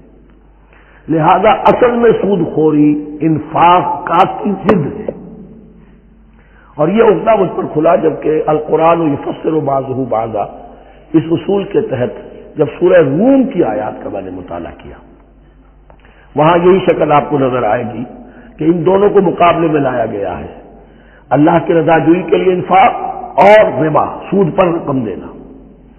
وما آتیتم من ربا لیربو فی اموال الناس فلا یربو عند اللہ، جو کچھ تم دیتے ہو سود پر کہ وہ بڑھے لوگوں کے مال میں، محنت وہ کر رہا ہے اور آپ اس کی کمائی میں سے آپ وصول کر رہے ہیں اپنے اس سرمایہ کی وجہ سے، تو یہ گویا کہ آپ کا مال اس کے مال میں اس کی محنت سے بڑھ رہا ہے۔ الذی ما آتیتم من ربا لیربو فی اموال الناس فلا یربو عند اللہ، اللہ کے ہاں بڑھوتری نہیں ہوتی۔ وما آتیتم من زکات تریدون وجہ اللہ فاولئک هم المضعفون، اور وہ جو تم زکات اور صدقات میں دے دیتے ہو اللہ کی رضا جوئی کے لیے، تو وہ ہے جو دوہرے چوہرے کر رہے ہیں، ان کا مال بڑھ رہا ہے، اس کی بڑھوتری ہو رہی ہے۔ تو انفاق فی سبیل اللہ، صدقات، زکات، اس کے بالمقابل، اس کے برعکس ہے اپنی اس بچت کے مال کو، اور آپ کو معلوم ہے آج کی بینکنگ سسٹم کا سب سے زیادہ زور بچت کی اسکیم، اور یہ سب کا سب جو ہے در حقیقت saving bank, saving account, save کرو، لیکن سیو کرو مزید کمانے کے لیے۔ سیو جو ہے اس لیے نہیں ہے کہ اپنا پیٹ کاٹو اور غربا کو دو، اپنا سٹینڈرڈ آف لیونگ کم کرو اور اللہ کے دین کے لیے خرچ کرو، یہ نہیں، بلکہ اس لیے کہ وہ جو تم بچاؤ وہ ہمیں دو، تاکہ وہ ہم سود پر زیادہ رقم، زیادہ شرح سود پر دوسروں کو دے اور تھوڑا شرح سود تمہیں دے دے۔ اب اس کے برعکس سے الذین یاکلون الربا، جو لوگ سود کھاتے ہیں، لا یقومون الا کما یقوم الذی یتخبطہ الشیطان من المس، وہ نہیں کھڑے ہوتے مگر ان کی طرح سے کہ جن کو شیطان نے مخبوط الحواس بنا دیا ہو چھو کر۔ یہاں عام طور پر یہ سمجھا گیا کہ یہ قیامت کے دن کا نقشہ ہے، یہ قیامت کے دن کا نقشہ تو ہوگا ہی، اس دنیا میں بھی سود خوروں کا حال یہی ہے، اور اگر ان کا نقشہ دیکھنا ہو تو کسی اسٹاک ایکسچینج کو جا کے دیکھ لیجیے، معلوم ہوگا دیوانے ہیں، پاگل ہیں، چیخ رہے ہیں، دوڑ رہے ہیں، بھاگ رہے ہیں، وہ انسان نہیں نظر آتے اس وقت جو بھی کچھ ہو رہا ہوتا اسٹاک ایکسچینج کے اندر۔ مخبوط الحواس انسان جو ہے وہ ہو جاتا ہے، یہ سود خوری کی وجہ سے۔ الذین یاکلون الربا لا یقومون الا کما یقوم الذی یتخبطہ الشیطان من المس ذلک بانہم قالوا انما البیع مثل الربا، اور ان کے سب سے بڑھ کر مخبوط الحواس ہونے کا مظہر یہ ہے، یہ اس لیے کہ وہ کہتے ہیں کہ بیع بھی تو ربا کی طرح ہے، بیع بھی تو سود ہے۔ میں نے 100 روپے کا مال خریدا، 110 میں بیچ دیا، 10 بچ گئے، یہ ربا ہے، ربا جائز ہے۔ 100 روپے کسی کو دیے اور 110 لیے، یہ سود ہو گیا۔ بھائی کیوں ہو گیا؟ 100 روپے کی شے دے دی، یہ 100 روپیہ دے دیا، کیا فرق پڑا؟ 10 لاکھ کا مکان بنایا، 4000 کے قرضے کے ماہانہ کرائے پر دے دیا، جائز ہو گیا۔ 10 لاکھ کسی کو دیا اور اس سے 4000 روپیہ مہینہ دینا شروع کیا، یہ سود ہو گیا، حرام ہو گیا۔ عقلی طور پر یہ باتیں ہیں کہ جو سود کے حامیوں کی طرف سے کہی جاتی ہیں۔ انما البیع مثل الربا، بیع میں بھی جو نفع ہوتا ہے، ربح اور ربا، یہ میں اس کو بیان کر چکا ہوں سورہ بقرہ کے دوسرے رکوع کے ضمن میں۔ تو یہ جان لیجئے کہ اس ظاہری سی مناسبت کی وجہ سے ان کا مخبوط الحواس لوگ جو ہیں وہ اس دونوں کے اندر کوئی فرق محسوس نہیں کرتے۔ یہاں اللہ تعالیٰ نے ان کے قول کا عقلی جواب نہیں دیا، بلکہ جواب کیا دیا؟ احل اللہ البیع وحرم الربا، اللہ نے بیع کو حلال قرار دیا ہے اور ربا کو حرام قرار دیا ہے۔ اب تم بات یہ کرو، اللہ کو مانتے ہو یا نہیں، رسول کو مانتے ہو یا نہیں، قرآن کو مانتے ہو کہ نہیں، یا اپنی عقل کو مانتے ہو؟ اگر تم مسلمان ہو، اگر تم مومن ہو تو اللہ کا حکم جو وہ فرمائے، نہ صرف اللہ کا، جو رسول کہیں، ما آتاکم الرسول فخذوہ وما نہاکم عنہ فانتہوا، جو کچھ رسول تمہیں دے لے لو، اور جس چیز سے روک دے رک جاؤ۔ یہ تو شریعت کا معاملہ ہے۔ ویسے اس میں جو فرق واقع ہوتا ہے وہ یہ ہے کہ ایک ہے فلوئڈ منی، فلوئڈ کیپٹل، ایک ہے فکس کیپٹل۔ مکان 10 لاکھ کا ہے، لیکن مکان سے جو شخص دے رہا فائدہ کیا اٹھائے گا؟ 1 مہینے رہے گا نا، بس اس کا بدل آپ نے لے لیا۔ 10 لاکھ روپے کسی کو نقد دے دیے، وہ کسی کام میں لگائے گا، 12 لاکھ بھی بن سکتے ہیں، 15 بھی لگ سکتے ہیں، 8 بھی رہ سکتے ہیں۔ اس میں آپ نے فکس جگہ لیا تو یہ حرام ہے۔ ان دونوں میں اگرچہ عام طور پہ کہا جائے گا یہ بھی کیپٹل ہے وہ بھی کیپٹل ہے، مکان بھی تو سرمایہ کی ایک شکل ہے، لیکن یہ فکس کیپٹل ہے، اس کی شکل بدل نہیں رہی ہے۔ اس مکان میں تو ایک شخص رہ جائے گا، سکنا ہوگا، اس کی رہائش ہے، یا آپ کہیں گے اس کی ویئر اینڈ ٹیئر ہے تو اس کا آپ نے بدل دے دیا، بس ختم۔ لیکن وہ جائے گا، وہ مکان آپ کے لیے رہ جائے گا۔ لیکن یہ کہ 10 لاکھ جس کو لیا نقد، وہ کاروبار کرے گا، کچھ اور کہیں لگائے گا، اس کے اندر اضافہ بھی ہو سکتا ہے، کمی بھی ہو سکتی ہے، اس میں پھر فکس پروفٹ لینا یہ ہے حرام، اور ان دونوں میں کوئی مناسبت نہیں۔ لیکن اللہ تعالیٰ نے یہ جواب نہیں دیا، جواب دیا احل اللہ البیع وحرم الربا فمن جاءہ موعظۃ من ربہ فانتہی فلہ ما سلف، تو جس شخص کے پاس اس کے رب کی طرف سے یہ نصیحت پہنچ گئی اور وہ باز آ گیا، رک گیا، فلہ ما سلف، تو جو کچھ پہلے وہ لے چکا ہے وہ اس کا ہے، وہ اسے واپس نہیں دیا جائے گا، حساب کتاب نہیں کیا جائے گا کہ تم اتنا سود کھا چکے ہو واپس کرو۔ لیکن اس کا یہ مطلب بھی نہیں کہ اس کا کوئی گناہ ان پر نہیں ہوگا، وَأَمْرُهُ إِلَى اللَّهِ، اللہ کے حوالے رہے گا، معلق رہے گا، اللہ چاہے گا تو معاف بھی کر دے گا، اور اللہ چاہے گا تو پچھلے سود کے اوپر بھی اس کی سرزنش ہوگی۔ أَمْرُهُ إِلَى اللَّهِ وَمَنْ عَادَ، لیکن اس نصیحت کے آنے کے بعد بھی جس نے دوبارہ یہ حرکت کی، فَأُولَٰئِكَ أَصْحَابُ النَّارِ هُمْ فِيهَا خَالِدُونَ، تو یہ جہنمی ہے اور اس میں ہمیشہ ہمیشہ رہیں گے۔ يَمْحَقُ اللَّهُ الرِّبَا وَيُرْبِي الصَّدَقَاتِ، اللہ تعالیٰ ربا کو مٹاتا ہے، دباتا ہے۔ اور ہمارے زمانے میں شیخ محمود احمد مرحوم نے ایک کتاب لکھی ہے مین اینڈ منی، اس میں ثابت کیا ہے جہاں جو یہ سود کا معاملہ چلتا ہے 3 چیزیں ساتھ ساتھ بڑھتی چلی جاتی ہیں۔ جتنا سود بڑھے گا ان امپلائمنٹ بڑھے گی، انفلیشن بڑھے گی، نتیجے میں انٹرسٹ ریٹ بڑھے گا، جیسے انٹرسٹ ریٹ بڑھے گا ان امپلائمنٹ مزید ہوگی، انفلیشن زیادہ ہوگی، اس سے وشس سرکل، اور اسی کے نتیجے میں تباہی ہو جاتی ہے، چھپی رہتی ہے وہ تباہی۔ وہ تو ایک ہی وقت میں بینک کرپٹ ہوگا، کوئی بینک، بڑے بڑے بینک جو ہے دیوالے نکلیں گے، ابھی جو کوریا کا حشر ہو رہا ہے اور جو اس سے پہلے روس کا ہو چکا ہے، یہ سارا جو ہے یہ یوں سمجھیے شیش محل کی طرح ہے، اس میں تو ایک پتھر پڑے گا تو ٹکڑے ہو جائیں گے۔ وَمَنْ عَادَ فَأُولَٰئِكَ أَصْحَابُ النَّارِ هُمْ فِيهَا خَالِدُونَ يَمْحَقُ اللَّهُ الرِّبَا وَيُرْبِي الصَّدَقَاتِ، اللہ تعالیٰ پالتا ہے، صدقات کو پالتا ہے، بڑھاتا ہے اللہ کے ہاں۔ وہ آیت میں سنا چکا ہوں آپ کو، سورہ روم کی 39ویں آیت ہے یہ، وَمَا آتَيْتُم مِّن رِّبًا لِّيَرْبُوَ فِي أَمْوَالِ النَّاسِ فَلَا يَرْبُو عِندَ اللَّهِ وَمَا آتَيْتُم مِّن زَكَاةٍ تُرِيدُونَ وَجْهَ اللَّهِ فَأُولَٰئِكَ هُمُ الْمُضْعِفُونَ واللہ لا یحب کل کفار اثیم، اور اللہ کو ہرگز پسند نہیں ہے وہ سب کہ جو ناشکرے ہیں اور گناہ گار ہیں۔ ان الذین آمنوا وعملوا الصالحات واقاموا الصلاة وآتوا الزکاة لهم اجرهم عند ربهم ولا خوف علیہم ولا هم یحزنون، ہاں جو لوگ ایمان لائے اور نیک عمل کریں، نیک عمل میں ظاہر بات ہے جو شے حرام ہے اس کا چھوڑ دینا بھی لازم ہے، اور نماز قائم رکھیں، زکوٰۃ ادا کریں، ان کے لیے ان کا اجر محفوظ ہے ان کے رب کے پاس، ولا خوف علیہم ولا هم یحزنون۔ یا ایھا الذین آمنوا اتقوا اللہ وذروا ما بقی من الربا، اے ایمان والو اللہ کا تقوی اختیار کرو اور چھوڑ دو جو رہ گیا ہے سود میں سے۔ آج فیصلہ کر لو کہ جو بھی کچھ تمہیں کسی کو قرض دیا تھا اب اس کا سود چھوڑو۔ یا ایھا الذین آمنوا اتقوا اللہ وذروا ما بقی من الربا ان کنتم مؤمنین، اگر تم مومن ہو۔ فَإِن لَّمْ تَفْعَلُوا، اور اگر تم نے ایسا نہ کیا، باز نہ آئے، فَاذَنُوا، تو کان کھول کر سن لو، بحرب من اللہ ورسولہ، اللہ اور اس کے رسول کی طرف سے اعلان جنگ. یہ الٹیمیٹم ہے. اگر باز نہیں آتے سود سے، دیکھیے کسی اور گناہ پر یہ بات نہیں آئی، اللہ اور اس کے رسول کی طرف سے اعلان جنگ.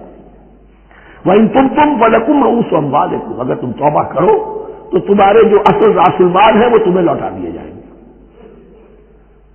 سود چھوڑ دو، راس المال واپس لے. لا تظلمون ولا تظلمون، نہ تم ظلم کرو سود لے کر اور نہ تم پر ظلم کیا جائے کہ تمہارا راس المال بھی دبا دیا جائے. لا تظلمون ولا تظلمون. وَإِن كَانَ ذُو عُسْرَةٍ، اور اگر تمہارا جو مقروض ہے وہ تنگی میں ہے، وہ تنگ دستی میں ہے، فَنَظِرَةٌ إِلَىٰ مَيْسَرَةٍ، تو انہیں انتظار کرو، پھر اسے مہلت دو کہ اس کی حق کشادگی پیدا ہو جائے، آسانی سے وہ آپ کی رقم، آپ کا قرض واپس کر سکے. لیکن اس سے بھی آگے وَأَن تَصَدَّقُوا خَيْرٌ لَكُمْ، تم صدقہ ہی کر دو. تمہارا بھائی غریب تھا، اس کو تم نے قرض دیا تھا، کوئی سود لے کر کھا بھی چکے ہو، اب جو ہے سود، اب تو باقی سود کو تو چھوڑا ہی ہے، اگر وہ راس المال بھی بخش دو اس کو، یہ انفاق ہو جائے گا، یہ قرض حسنہ اللہ کو ہو جائے گا، یہ تمہارا جو ہے ذخیرہ آخرت بن جائے گا. تو یوں سمجھیے کہ جو بھی جو ہے جس کو سرپلس ویلیو میں نے کہا تھا اسلامی معیشت کے اندر، جو بچت ہے آپ کی، اس بچت کا سب سے اونچا مصرف کیا ہے؟ صدقہ دے دو، انفاق کر دو. اس سے کم تر کیا ہے؟ قرض حسنہ، قرض دے دو کسی کو تاکہ وہ اپنی ضرورت چلا لے، اس کا کاروبار رکا ہوا تھا وہ چل پڑے گا اور تمہیں پھر وہ اپنی اصل رقم واپس کر دے گا. یہ قرض حسنہ اس سے کم تر درجہ ہے. تیسرا درجہ ایک اور بھی ہے جو جائز تو ہے مکروہ، پسندیدہ نہیں ہے. تم زیادہ ہی خسیس ہو، چلو مزارمت پر دے دو، اور مزارمت یہ ہے کہ رقم تمہاری کام وہ کرے گا، اگر بچت ہو جائے تو تم بھی لے لینا، اگر نقصان ہو جائے تو کوئی تاوان نہیں لے سکتے اس سے. یہ ہے مزارمت. اس کے بعد اگر تم کہو کہ میں دے رہا ہوں، مجھے اتنے % تمہارا تم نے دینا ہی دینا ہے، اس سے بڑھ کر حرام شے کوئی نہیں.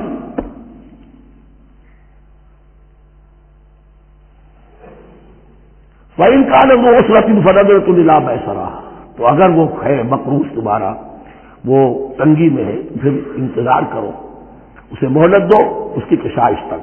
وَأَن تَصَدَّقُوا خَيْرٌ لَكُمْ، اور اگر تم صدقہ ہی کر دو، خیرات کر دو، دے دو، بخش دو، وہ تمہارے لیے بہتر ہوگا. ان کنتم تعلمون، اگر تم جانتے ہو، اگر وہ حکمت تمہارے اندر آ گئی ہے، اگر تم اولو الالباب ہو، اگر تم سمجھدار ہو، تو جو کچھ تمہیں بچت اس سے ہوگی، جو اللہ کے ہاں جو ثواب ملے گا، وہ تمہیں یہ رقم واپس لے کر جو ہے اس سے کیا مل جائے گا.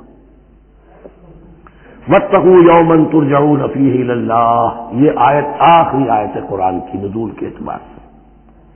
آیت ڈرو اس دن سے، تو دیکھیے وہی آیت یاد کیجیے. وَاتَّقُوا يَوْمًا لَا تَجْزِي نَفْسٌ عَن نَفْسٍ شَيْئًا وَلَا يُقْبَلُ مِنْهَا شَفَاعَةٌ وَلَا يُؤْخَذُ مِنْهَا عَدْلٌ وَلَا هُمْ يُنصَرُونَ. وَاتَّقُوا يَوْمًا لَا تَجْزِي نَفْسٌ عَن نَفْسٍ شَيْئًا وَلَا يُقْبَلُ مِنْهَا عَدْلٌ وَلَا تَنفَعُهَا شَفَاعَةٌ وَلَا هُمْ يُنصَرُونَ. وَاتَّقُوا يَوْمًا تُرْجَعُونَ فِيهِ إِلَى اللَّهِ، ڈرو دن سے جس دن کے لوٹا دیے جاؤ گے تم اللہ کی طرف. ثُمَّ تُوَفَّىٰ كُلُّ نَفْسٍ مَا كَسَبَتْ، پھر ہر جان کو پورا پورا دے دیا جائے گا جو کمائی اس نے کی ہوگی. وَهُمْ لَا يُظْلَمُونَ، اور ان پر کوئی ظلم نہیں ہوگا.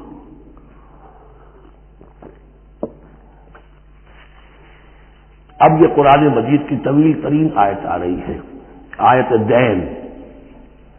کوئی قرض کا معاملہ ہے، کوئی قرض کا معاملہ ہے کہ آپ نے کسی کو قرض دیا، یا کوئی کاروباری معاملہ ہے، اشتراک ہے جس میں کہ جو بھی ہوگا بعد میں نتائج نکلیں گے. ان سب کے بارے میں حکم ہے کہ لکھ لیا کرو. ہم کیا کرتے ہیں قرض دیتے ہوئے، ہم دوست ہے، بھائی ہے، عزیز ہے، کیا لکھوانا، اس سے کیا کہے گا، اعتماد نہیں. کاروبار شروع ہو گیا، زبانی باتیں کر لی، اس کے بعد رو رہے ہیں، چیخ رہے ہیں، چلا رہے ہیں. تو حدیث میں آتا ہے کہ اللہ تعالیٰ 3 قسم کے لوگوں کی فریاد سنتا ہی نہیں. ایک وہ جو قرض دیتے ہوئے یا کوئی معاملہ کرتے ہوئے لکھواتا تو ہے نہیں اور بعد میں روتا. ایک وہ کہ جو اپنی بیوی کے ہاتھوں تنگ بھی ہے اور شکوہ بھی کرتا ہے، شکایت بھی کرتا ہے، فریاد بھی کرتا ہے، طلاق نہیں دیتا. اللہ نے راستہ کھولا ہوا تمہارے لیے، تو اللہ ویسے لوگوں کی فریاد نہیں سنتا. تیسرا مجھے یاد نہیں. یا ایھا الذین آمنوا اذا تداینتم بدین الی اجل مسمى فاکتبوہ، اے اہل ایمان جب بھی تم کوئی معاملہ کرو قرض کا ایک وقت معین تک کے لیے، تو وقت معین ہونا چاہیے، یہ قرض دے رہے کب واپس ہوگا، فاکتبوہ تو اس کو لکھ لیا کرو۔ یہ فعل امر ہے، الامر للوجوب، واجب ہے۔ وَلْيَكْتُبْ بَيْنَكُمْ كَاتِبٌ بِالْعَدْلِ، اور چاہیے کہ کوئی لکھنے والا تمہارے مابین عدل کے ساتھ، لکھنے والا کوئی ڈنڈی نہ مار جائے، انہیں بھی چاہیے کہ وہ صحیح صحیح لکھے۔ وَلَا يَأْبَ كَاتِبٌ أَن يَكْتُبَ كَمَا عَلَّمَهُ اللَّهُ فَلْيَكْتُبْ، اور کسی بھی شخص کو جسے اللہ نے سکھایا ہوا ہے کتابت لکھنے کا کام، تو اس کو انکار نہیں کرنا چاہیے لکھنے سے، اللہ نے اسے یہ علم دیا ہے، اسے چاہیے کہ لکھنے، اس لیے کہ اس معاشرے میں پڑھے لکھے لوگ تو بہت کم ہوتے تھے۔ اب بھی یہ ہوتا ہے، عرائض نویس وغیرہ ہوتے ہیں، وثیقہ نویس ہوتے ہیں، پیسے دے کے ان کو جو لکھواتے ہیں، لیکن اگر کوئی وثیقہ نویس جو بے ایمانی کرے اور لکھنے میں کوئی کمی کر جائے تو جو جس کے اوپر ذمہ داری ہے اسے نقصان پہنچ جائے گا۔ وَلْيَكْتُبْ بَيْنَكُمْ كَاتِبٌ بِالْعَدْلِ، اور چاہیے کہ لکھنے والا تمہارے مابین انصاف کے ساتھ لکھے۔ وَلَا يَأْبَ كَاتِبٌ أَن يَكْتُبَ كَمَا عَلَّمَهُ اللَّهُ فَلْيَكْتُبْ، اور نہ انکار کرے کوئی لکھنے والا اس سے کہ وہ لکھے جیسے اللہ نے اسے سکھایا ہے، تو لکھنا چاہیے۔ وَلْيُمْلِلِ الَّذِي عَلَيْهِ الْحَقُّ، لکھتے وقت املا وہ کرائے جس کے ذمے رقم آ رہی ہے، جس پر حق آ رہا ہے، علیہ الحق وہ لکھوائے، جس کا مال ہے وہ نہ لکھوائے، جس پر ذمہ داری آ رہی ہے وہ لکھوائے کہ میں کیا ذمہ داری لے رہا ہوں۔ وَلْيَتَّقِ اللَّهَ رَبَّهُ، اور اللہ سے ڈرتا رہے اپنے رب سے، وَلَا يَبْخَسْ مِنْهُ شَيْئًا، اور لکھوانے میں اس میں سے کوئی شے کم نہ کر دے۔ فَإِنْ كَانَ الَّذِي عَلَيْهِ الْحَقُّ سَفِيهًا، اب اگر وہ جو مقروض ہے جو قرض دے رہا ہے جس کے ذمے کوئی ذمہ داری آ رہی ہے وہ ناسمجھ ہے یا بوڑھا ہے، ضعیف ہے، اور لا يستطيع ان يمل، یا اس کے اندر یہ اتنی صلاحیت نہیں ہے کہ املا کرا سکے، یہاں املا کے معنی میں ہے، ہوا فَلْيُمْلِلْ وَلِيُّهُ بِالْعَدْلِ، تو اگر وہ نہیں املا کرا سکتا تو اس کا کوئی ولی ہو، اس کا کوئی وکیل ہو، اس کا کوئی اٹارنی ہو، وہ اس کی طرف سے اس کو لکھوائے۔ وَاسْتَشْهِدُوا شَهِيدَيْنِ مِن رِجَالِكُمْ، یہ ایک آیت چل رہی ہے ابھی، پورے رکوع کے اوپر ایک آیت پھیلی ہوئی ہے، سوائے آخر میں تھوڑا سا ایسا دوسری آیت آئے گی۔ وَاسْتَشْهِدُوا شَهِيدَيْنِ مِن رِجَالِكُمْ، اور گواہ بنا لیا کرو دو اپنے مردوں میں سے، فَإِن لَّمْ يَكُونَا رَجُلَيْنِ، اور اگر دو مرد دستیاب نہ ہو، فَرَجُلٌ وَامْرَأَتَانِ، تو ایک مرد اور دو عورتیں، مِمَّن تَرْضَوْنَ مِنَ الشُّهَدَاءِ، اور وہ بھی دونوں کے نزدیک مقبول ہو شہداء، کہ ہاں دونوں کو اعتماد ہے ان پر۔ اب یہ جو سوال آ گیا کہ ایک مرد کی جگہ دو عورتیں، دو مرد یا پھر ایک مرد کا ہونا تو لازم ہو گیا، محض عورت کی گواہی نہیں چلے گی، لیکن اس کا آیا مسئلہ ہر قسم کے معاملے کا ہے یا قرض اور مالی معاملات میں وثیقہ نویسی کا، یہ ایک علیحدہ مسئلہ ہے، یہ تو باتیں پھر فقہا کے ہاں تفصیل سے ملتی ہیں، لیکن یہ مسئلہ موجود ہے کہ دو مرد، اور اگر دو مرد دستیاب نہ ہو تو ایک مرد اور دو عورتیں، تو سوال تو پیدا ہو گیا کہ کیا عورت کی گواہی عادی ہے؟ ان تضل احداہما فتذکر احداہما الاخری، مبادا ان میں سے کوئی ایک بھول جائے تو یاد کرا دے دوسری۔ عقلی سوال پیدا ہو گیا، کیا مرد نہیں بھول سکتا؟ کیا جواب ہے اس کا؟ جواب یہ ہے کہ واقعتاً اللہ تعالیٰ نے عورت کے اندر نسیان کا مادہ زیادہ رکھا ہے۔ الا یعلم من خلق وهو اللطیف الخبیر، کیا وہی نہ جانے گا جس نے پیدا کیا ہے؟ اس نے پیدا کیا ہے، وہ جانتا ہے۔ نسیان کا مادہ کیوں زیادہ رکھا ہے یہ بھی سمجھ لیجیے، عقلی بات ہے، منطقی بات ہے۔ She has to play the role of number 2، اسے مرد کے تابع رہنا ہے، جو نمبر 2 ہوتا ہے اس کے اوپر اس کے کبھی احساسات کے اوپر، کبھی جذبات کے اوپر کوئی نہ کوئی کوفت، کوئی قدورت آتی ہے، اور اس میں اللہ تعالیٰ نے ان کا سیفٹی والو رکھا ہوا بھول جانا، اگر بھولنا نہ ہو، یاد بازی عذاب ہے یا رب چھین لے مجھ سے حافظہ میرا، یہ نسیان جو ہے یہ بھی ایک بہت بڑی نعمت ہے، ورنہ تو کوئی صدمہ دل سے اتری نا، کوئی غصہ کبھی ختم ہوئی نا، تو بھولنے کا معاملہ یہ سیفٹی ویلو اللہ نے عورت میں زیادہ رکھا ہے، اس لیے کہ اسے مرد کے تابع ہو کر رہنا ہے، اور جب تابع ہو کر رہنا ہے تو اسے زیادہ اس کے احساسات پہ، جذبات پر زیادہ مواقع آئیں گے کہ اس کو کچھ دک پہنچے، اس کے لیے یہ سیفٹی ویل کے نسیان ہے، یہ زیادہ رکھ دیا گیا ہے۔ ان تضل احداہما فتذکر احداہما الاخری. اب یہ کہ اگر یہ بات سمجھ میں نہ آتی تب بھی اللہ کا حکم ہے ماننا ہے. اگر فکس کیپٹل اور فلوئڈ کیپٹل کا فرق سمجھ میں نہیں آتا تب بھی بیع حلال ہے ربا حرام ہے. اللہ خیر صلی احل اللہ البیع وحرم الربا. لیکن اگر حکمت سمجھ میں آ جائے تو نور علی نور. ولا یأبى الشهداء اذا ما دعوا. اور نہ انکار کریں گواہ جب کہ ان کو بلایا جائے. اب گواہی کے لیے بلایا جائے تو گواہ نہیں آ رہے, دخلا کر رہے, نہیں, ان کو آنا چاہیے.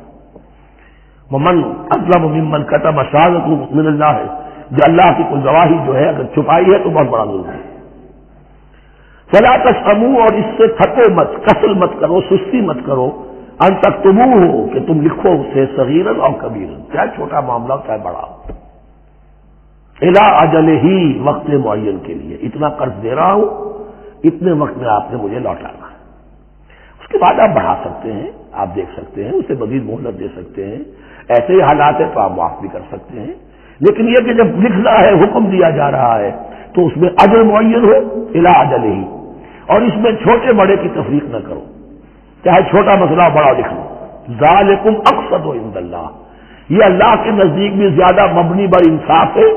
واقوم للشہادہ, اور گواہی کے لیے زیادہ قوی ہوگا اور زیادہ درست ہوگا. لکھی ہوئی شے ہوگی تو اب معاملہ جو ہے بہت واضح رہے گا, ورنہ زبانی یادداشت کے اندر کہیں کہیں جو ہے تعبیر ہی میں فرق ہو جاتا. وعدنا اللہ ترتابوا, اور یہ اس کے بہت قریب ہے کہ تم بھولو گے نہیں. الا ان تکون تجارۃ حاضرۃ تدیرونھا, الا یہ کہ کوئی لین دین ہو, تجارت ہو جو حاضر ہوتی ہے دست بدست. آپ نے سودا لیا, اس نے پیسے دے دیے, اب کیش بھی وہ دے دیجیے یا آپ دینا چاہیں تو, ورنہ یہ شریعت میں لازم نہیں ہے. اگر ایسا دست بدست کا معاملہ ہے تو پھر یہ ہے کہ وہ تو ہو گیا ایکسچینج, وہ مال جو ہے دکاندار نے مال دیا, آپ نے پیسے دے دیے, اس کے لکھنے کی ضرورت نہیں ہے. الا ان تکون تجارۃ حاضرۃ تدیرونھا بینکم, تو اگر وہ تجارت ہو کے نقد تمہاری چلتی ہے, آپس میں لین دین ہو رہا ہے, فلیس علیکم جناح الا تکتبوھا, تو کوئی حرج نہیں ہے تم پر کہ اسے نہ لکھو. واشهدوا اذا تبایعتم, اور گواہ بنا لیا کرو جب کوئی مستقبل کا سودا کرو. یہ بیع سلم جو ہوتی ہے یہ مستقبل کا سودا ہے, قرض کا سودا ہے. بیع سلم بھی ایک طرح کا قرض ہے. آج آپ طے کرتے ہیں کسی شخص سے, کسی کاشتکار سے, زمیندار سے, کہ اگلا موسم جو آئے گا فصل کا, گیہوں کی فصل کا, تو اتنے روپے من کے حساب سے 500 من گندم میں آپ سے لوں گا. یہ بیع سلم کہلاتی ہے, اور اس میں لازم ہے کہ پوری قیمت ابھی ادا کر دیں. لیکن اس میں بھی کہ اس وقت آپ کو اتنی گندم دینی ہے, اس کو لکھوا لو اور اس پر 2 گواہ بنا لو. واشهدوا اذا تبایعتم ولا یضار کاتب ولا شہید, اور نہ نقصان پہنچایا جائے کسی لکھنے والے کو یا گواہ کو, اور نہ نقصان پہنچائے کوئی لکھنے والا یا گواہ.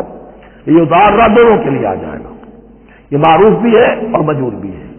نہ ضرر پہنچایا جائے اور نہ ضرر پہنچائے, نہ کوئی کاتب اور نہ کوئی شہید گواہ. وَإِن تَفْعَلُوا, اگر تم ایسا کرو گے, نقصان پہنچاؤ گے, فَإِنَّهُ فُسُوقٌ بِكُمْ, تو یہ تمہارے لیے بہت بڑے گناہ کی بات ہوگی. وَاتَّقُوا اللَّهَ, اللہ سے ڈرو. وَيُعَلِّمُكُمُ اللَّهُ, اللہ تمہیں تعلیم دے رہا ہے. وَاللَّهُ بِكُلِّ شَيْءٍ عَلِيمٌ, اللہ ہر چیز کا علم رکھنے والا ہے. یہ ایک آیت ہوئی ہے. آخری پارے کی میرا غالب 4 5 6 صورتیں جمع کر لے تو جا کر ہی ایک آیت کا حجم برابر ہوگا. جو میں نے کہا تھا کہ آیات کی تعین توقیفی ہے, یہ ہمارے حساب کتاب سے, گرامر سے, منطق سے, علم بیان سے کوئی تعلق نہیں. وَإِن كُنتُمْ عَلَىٰ سَفَرٍ, اور اگر تم سفر پر ہو, وَلَمْ تَجِدُوا كَاتِبًا, اب وہاں کوئی لین دین کا معاملہ ہو گیا, قرض کا ہو گیا, کاتب کوئی ہے نہیں. فَرِحَانٌ مَقْبُوضَةٌ, تو کوئی گروی شے رکھ لو قبضے میں. فلاں شے آپ کے قبضے میں رہے گی, آپ اتنے پیسے مجھے دے دیجئے, میں جب یہ واپس کر دوں گا اپنی چیزیں آپ, میری چیز مجھے لوٹا دیجیے. یہ رہن ہے مقبوضہ. لیکن رہن سے کوئی فائدہ اٹھانے کی اجازت نہیں, وہ سود ہو جائے گا. اگر مکان رہن میں رکھا گیا ہے, قبضہ تو ہوگا اس کا, لیکن یہ کہ وہ اس کا کرایہ نہیں دے سکتا, کرایہ مالک ہو جائے گا, اس سے کوئی استفادہ نہیں کر سکتا اس مال سے. رہان مقبوضہ. فإن أمن بعضكم بعضا, پھر اگر کوئی شخص اب اطمینان کرتا ہے اور اعتبار کرتا ہے تم میں سے بعض کسی بات کا فَلْيُؤَدِّ الَّذِي اؤْتُمِنَ أَمَانَتَهُ، تو اب چاہیے اس شخص کو کہ جس کے اوپر یہ امانت آئی ہے، اگرچہ اس کے پاس رہن دینے کو کچھ نہیں تھا، یا یہ کہ دوسرے بھائی نے اس پر اعتماد کیا اور اس کی وجہ سے کوئی شے رہن نہیں لی، تو اب اس سے کوئی غلط فائدہ نہ اٹھائے، وہ گویا کہ اس کے پاس جو اس نے قرض لیا امانت ہے، اس کے پاس وہ امین بنایا گیا ہے۔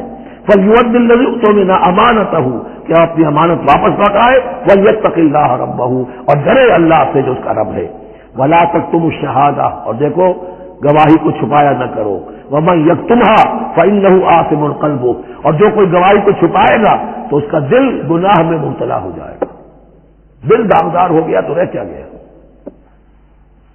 وَاللَّهُ بِمَا تَعْمَلُونَ عَلِيمٌ، اور جو کچھ تم کر رہے ہو اللہ اسے جانتا ہے۔ اللہ کے فضل و کرم سے آخری رکوع پر ہم پہنچ گئے، اور یہ بڑا ایک یوں سمجھیے 3 آیتوں پر مشتمل رکوع ہے، جیسے کہ وہ رکوع جو ہم نے پڑھا تھا جس میں آیت الکرسی ہے 4 آیتیں ہیں وہ، اور یوں کہا جا سکتا ہے کہ یہ 2 رکوع ایک دوسرے کے بالکل بالمقابل ہیں اپنی عظمت میں اور مقام میں۔ آیت الکرسی کی جگہ یہاں ایک دعا کی آیت ہے، جامع ترین دعا جو آئے گی آخری آیت میں، للہ ما فی السماوات و ما فی الارض۔ اکثر و بیشتر آپ دیکھیں گے سورتوں کے اختتام پر یہ الفاظ پھر آتے ہیں، اللہ ہی کا ہے جو کچھ بھی ہے آسمانوں اور زمین میں۔ فَإِن تُبْدُوا مَا فِي أَنفُسِكُمْ أَوْ تُخْفُوهُ، اور جو کچھ تمہارے دلوں میں ہے خواہ تم اسے ظاہر کرو خواہ چھپاؤ، يُحَاسِبْكُم بِهِ اللَّهُ، اللہ تم سے محاسبہ کر لے گا، تمہاری نیتیں اس کے علم میں ہیں۔ ان اللہ لا ينظر الى صوركم ولا الى اموالكم ولكن ينظر الى قلوبكم واعمالكم، اللہ تمہاری صورتوں کو نہیں دیکھتا، تمہارے مال و دولت کو نہیں دیکھتا، تمہارے دل کو دیکھتا ہے، تمہارے اعمال کو دیکھتا ہے۔ تو دل میں جو کچھ ہے خواہ کتنا ہی چھپا لو اللہ کے محاسبے سے نہیں بچو گے۔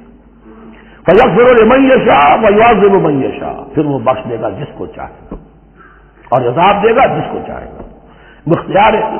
اختیار مطلق اللہ کے ہاتھ میں ہے۔ ہمارے ہاں اہل سنت کا عقیدہ یہی ہے، اللہ پر لازم نہیں ہے کہ وہ نیکوکار کو اس کا جزا ضرور دے اور بدکار کو اس کی سزا ضرور دے، اللہ کرے گا ایسا، یہ دوسری بات ہے، لیکن اللہ کی شان اس سے بہت اعلیٰ اور عرفہ ہے کہ اس پر کسی شے کو لازم قرار دیا جائے، اس کا اختیار مطلق ہے، مطلق۔ یفعل اللہ ما یرید یفعل اللہ ما یشاء۔ اہل تشیع کا کہنا یہ ہے کہ اللہ پر عدل واجب ہے، اہل سنت کہتے ہیں اللہ عدل کرے گا، جزا و سزا میں عدل ہوگا، یہ ہم مانتے ہیں، واقعہ ہے، لیکن ہم یہ نہیں کہتے کہ اللہ پر عدل واجب ہے، اللہ پر کوئی شے واجب نہیں، بلکہ اللہ نے تو کتب علی نفسہ الرحمہ، اپنے اوپر واجب کیا ہے رحمت کو۔ وجوب کا لفظ جو آتا ہے اللہ پر تو وہ تو رحمت کا ہے، کتب علی نفسہ الرحمہ، اللہ نے اپنی ذات کے اوپر واجب کر لیا رحمت۔ واللہ علی کل شیء قدیر، اور اللہ ہر چیز کی قدرت رکھتا ہے۔ آمن الرسول بما انزل الیہ من ربہ والمؤمنون، ایمان لائے رسول صلی اللہ علیہ وسلم اس چیز پر کہ جو نازل کی گئی ان کی جانب ان کے رب کی طرف سے۔ غور طلب بات ہے، یہ بڑا باریک نقطہ ہے۔ نبی پر جب وحی آئی ہے کیسے پہچان لیا کہ یہ بدروح نہیں ہے، یہ جبرائیل ہے؟ آخر کوئی اشتباہ بھی تو ہو سکتا تھا، پہلا تجربہ تھا، اس سے پہلے نہ آپ نے کہانت سیکھی، نہ آپ نے کوئی اور اس طرح کی نفسیاتی ایکسرسائزز کی، آپ کے کاروباری آدمی تھے، ایک بہت ہی بھرپور زندگی گزار رہے ہیں، اہل و عیال والے ہیں، کاروبار کر رہے ہیں، ہائیسٹ لیول کا کاروبار ہے، تو فطرت جو ہے وہ پہچانتی ہے۔ نبی کی فطرت وہ اتنی پاک اور صاف ہوتی ہے کہ اس کے اوپر کوئی بدروح کا کوئی اثر ہو ہی نہیں سکتا۔ اگرچہ اس میں ایک اور واقعہ میں نے ایک جگہ پڑھا تھا، وہ میں پھر کسی وقت موقع آیا تو سناؤں گا آپ کو، اس وقت نہیں ہے۔ بہرحال ہمارے لیے بڑی تسکین کی بات ہے کہ اللہ تعالیٰ نے رسول کے ایمان کے تذکرے کے ساتھ ہمارے ایمان کا تذکرہ کیا۔ آمن الرسول بما انزل الیہ من ربہ والمؤمنون، ایمان لائے رسول صلی اللہ علیہ وسلم اس چیز پر جو نازل کی گئی ان کی جانب ان کے رب کی طرف سے، اور ایمان لائے صاحب ایمان۔ اللہم ربنا اجعلنا منہم، اللہم ربنا اجعلنا منہم۔ کل آمن باللہ وملائکتہ وکتبہ ورسلہ، یہ دوسرا مقام ہے سورہ بقرہ کے اندر جس میں ایمان کے جو اجزاء ہیں ان کو گنا گیا ہے۔ یاد ہے آیت البر، ليس البر أن تولوا وجوهكم قبل المشرق والمغرب ولكن البر من آمن بالله واليوم الآخر والملائكة والكتاب والنبيين۔ یہاں بھی اسی طرح ہے، كل آمن بالله وملائكته وكتبه ورسله لا نفرق بين أحد من رسله۔ اور یہ تیسری مرتبہ بات آ گئی ہے کہ رسولوں کے درمیان کوئی تفریق نہیں کی جائے گی۔ کہاں؟ پہلے تو آیا تھا 16ویں رکوع میں، لا نفرق بين أحد منهم وَنَحْنُ لَهُ مُسْلِمُونَ، اور اس سے بھی پہلے آیا تھا وَالَّذِينَ يُؤْمِنُونَ بِمَا أُنزِلَ إِلَيْكَ وَمَا أُنزِلَ مِن قَبْلِكَ، وہ لوگ جو ایمان رکھتے ہیں اس پر بھی جو ہے نبی آپ پر نازل کیا گیا اور اس پر بھی جو آپ سے پہلے نازل کیا گیا۔ لَا نُفَرِّقُ بَيْنَ أَحَدٍ مِّن رُّسُلِهِ، ہم اس کے رسولوں میں سے کسی کے مابین کوئی تفریق نہیں کرتے۔ تفضیل اسی صورت میں ثابت ہے، تِلْكَ الرُّسُلُ فَضَّلْنَا بَعْضَهُمْ عَلَىٰ بَعْضٍ مِّنْهُم مَّن كَلَّمَ اللَّهُ ورفع بعضهم درجات وقالوا سمعنا واطعنا، وہی بات کہ جو کہی گئی تھی جب ان سے کہا گیا تھا واسمعوا، کیا کہا تھا انہوں نے؟ سمعنا واطعنا، سمعنا واطعنا، وہ کہتے ہیں ہم نے سنا اور مانا۔ غفرانک ربنا، ہماری درخواست ہے پروردگار تیری بخشش مانگتے ہیں۔ غفرانک، نون پر زبر ہے، مفعول ہے، نسألو کا غفران کا، اے اللہ ہم تجھ سے سوالی ہیں، تجھ سے طلب کرتے ہیں، درخواست کرتے ہیں تیری مغفرت کا۔ وإلیک المصیر، اور تیری ہی جانب لوٹ جانا ہے۔ یہاں پر وہ ایمان بالآخرہ بھی آ گیا جو یہاں اوپر نہیں آسان، آمن باللہ وملائکتہ وکتبہ ورسلہ، پھر رسولوں کے ضمن میں لا نفرق بین احد من رسلہ، لیکن اس کے بعد وإلیک المصیر، مغفرت اور اللہ کی طرف ہی لوٹ جانا ہے ہمارا، اس میں ایمان بالآخرہ آ گیا۔ اب آخری آیت، لا یکلف اللہ نفسا الا وسعها، اللہ تعالیٰ نہیں ذمہ دار ٹھہرائے گا کسی جان کو مگر اس کی وسعت کے مطابق۔ یہ بہت بڑے فضل و کرم والی آیت ہے، جیسے میں نے کہا تھا میگنا کارٹا جو ہے انسانی حقوق کا، کہ اجیب دعوت الداع اذا دعان، جہاں بھی مجھے کوئی پکارے، جب پکارے میں اس کی پکار سنتا ہوں، قبول کرتا ہوں۔ ہاں فَلْيُؤْمِنُوا بِي فَلْيَسْتَجِيبُوا لِي، انہیں بھی چاہیے کہ میرا کہنا مانے۔ دو طرفہ بات چلے گی، یک طرفہ نہیں۔ میری مانو، اپنی منواؤ، تم دعائیں کرو گے ہم قبول کریں گے، تم ہماری بات نہیں مانتے پھر تمہاری دعا تمہارے منہ پر دیواری جائے گی۔ کرتے رہو قنوت نازلہ 40 دن کے 80 دن پڑھتے رہو، ڈھاکہ تو بیٹھ ہی جائے گا، بیٹھ گئے۔ یہودیوں سے شکست تو ہو ہی جائے گی، ہو گئی۔ کرتے رہو، حرمین میں پڑھتے رہو قنوت نازلہ، مکے میں پڑھو، مدینے میں پڑھو، پوری دنیا میں پڑھو۔ اللہ کو پیٹھ دکھائی ہوئی ہے، اس کے دین کو پاؤں تلے روندا ہوا ہے، اللہ کے باغیوں سے دوستی ہے۔ کسی نے قبلہ ماسکو کو بنایا تھا اور کسی نے واشنگٹن کو بنایا تھا، تمہاری دعائیں کیسے قبول ہوں؟ لیکن یہ جو آیت ہے یہ اس اعتبار سے بہت بڑی رحمت کی آیت ہے کہ اللہ تعالیٰ کے ہاں وہ اندھے کی لاٹھی والا معاملہ نہیں ہے کہ تمام انسانوں سے محاسبہ ایک ہی سطح پر ہو۔ اللہ جانتا ہے کس کی کتنی وسعت ہے، اور وسعت کن چیزوں سے بنتی ہے۔ آپ کو کوئی اور جین ملے ہیں، مجھے کوئی اور جین ملے ہیں، انہیں کوئی اور جین ملے ہیں۔ جینز، ان جینز کی اپنی اپنی خصوصیات ہیں، خصائص ہیں، پراپرٹیز ہیں، لیمیٹیشنز ہیں۔ آپ کو کوئی اور ماحول ملا، اسے کوئی اور ماحول ملا، اسے کوئی اور ماحول ملا، تو hereditary factors multiplied by environmental factors, ان دونوں سے ایک شخصیت کا حیولہ بنتا ہے انسان کا، جس کو پیٹرن کہتے ہیں ہمارے مستری لوگ۔ جب لوہے کا کوئی شے جو ہے ڈھالنی ہے تو اس کے لیے پہلے مٹی کا یا لکڑی کا ایک پیٹرن بناتے ہیں، انگریزی میں پیٹرن ہے وہ، پاٹن کہتے ہیں ہمارے مصری لوگ. اب آپ لوہا جو ہے اس کو جب اسے کر لیں گے، مائع بنا لیں گے، گلا لیں گے، پھر اس میں ڈالیں گے، وہی شکل ہو جائے گی. یہ شاکلہ ہے ہر انسان کا جو بن جاتا ہے.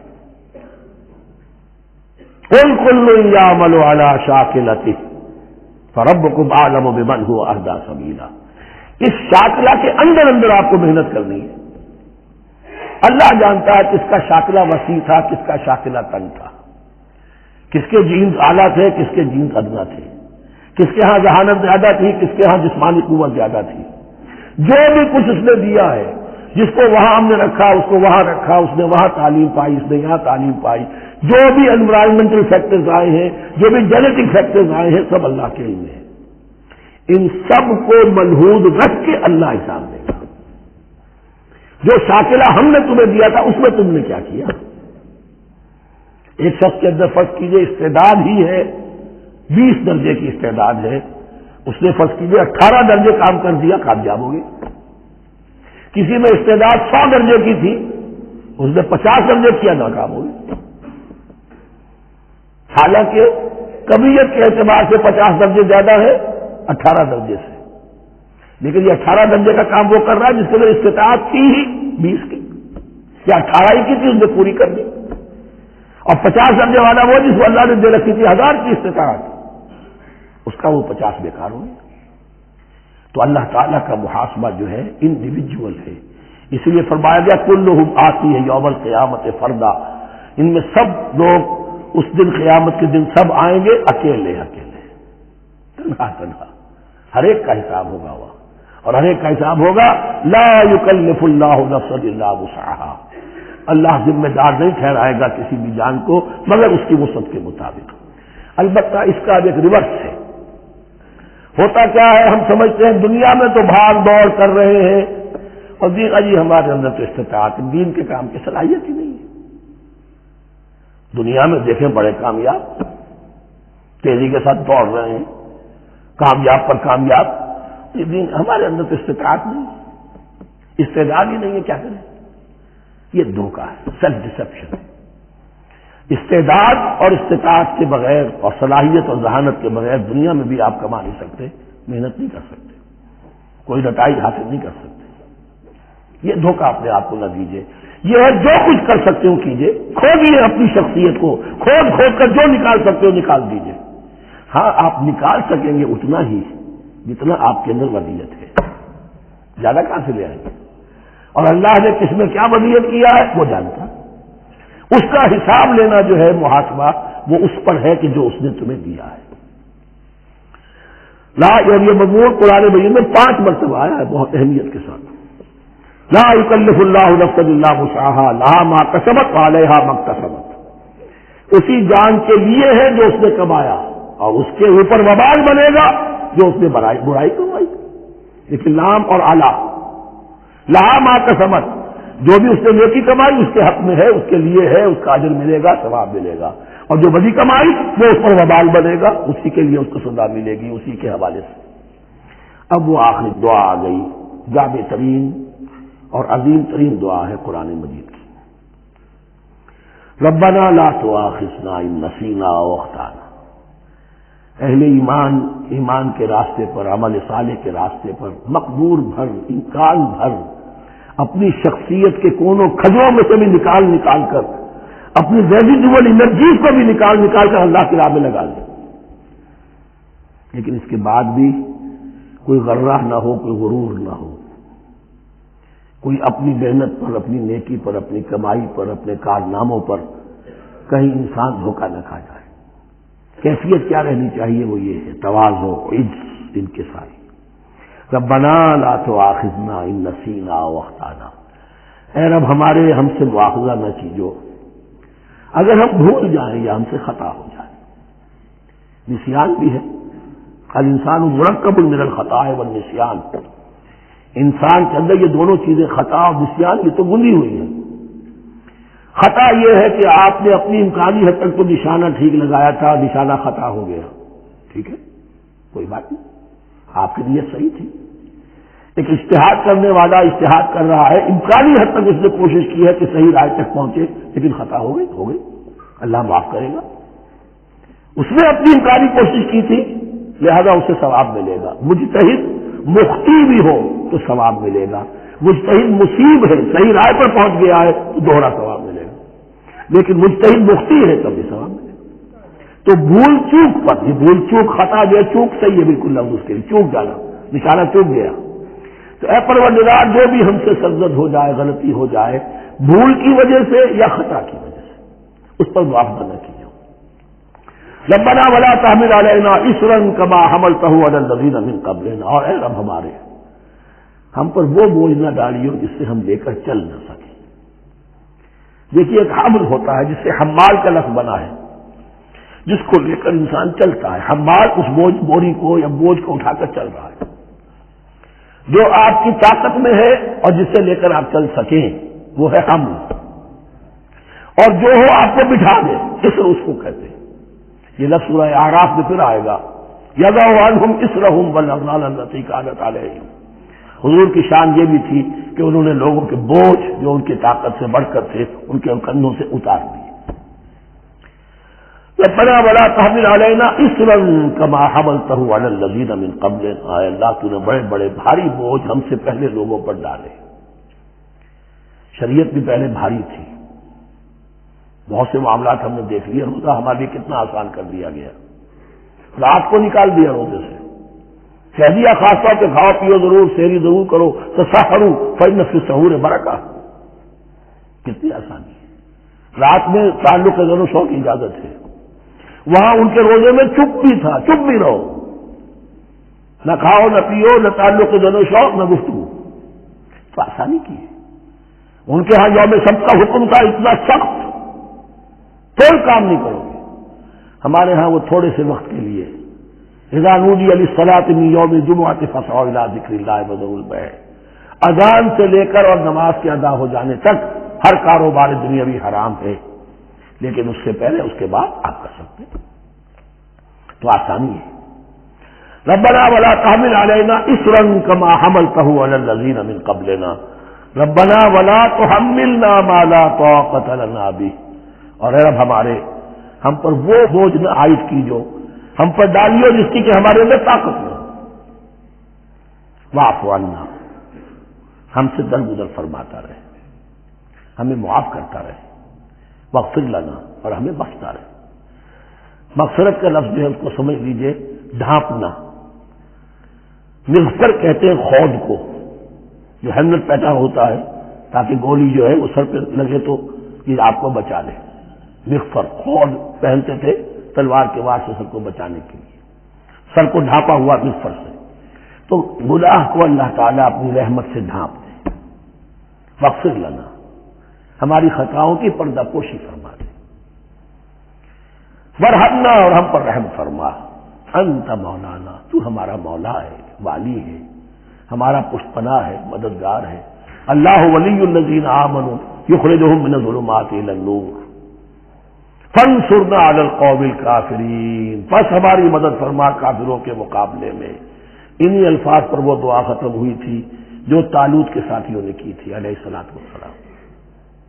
اصل میں یہ دعا اب تلقین کی جا رہی ہے، مرحلہ سخت آ رہا ہے، مرحلہ سخت ہے اور جان عزیز، تاب لاتے ہی بنے گی آپ غالب۔ اب وہ مرحلہ آ رہا ہے، اس کے لیے تیار ہو جاؤ۔ یہ سارا حصہ جو ہے در حقیقت یہ تمہید ہے غزوہ بدر کی۔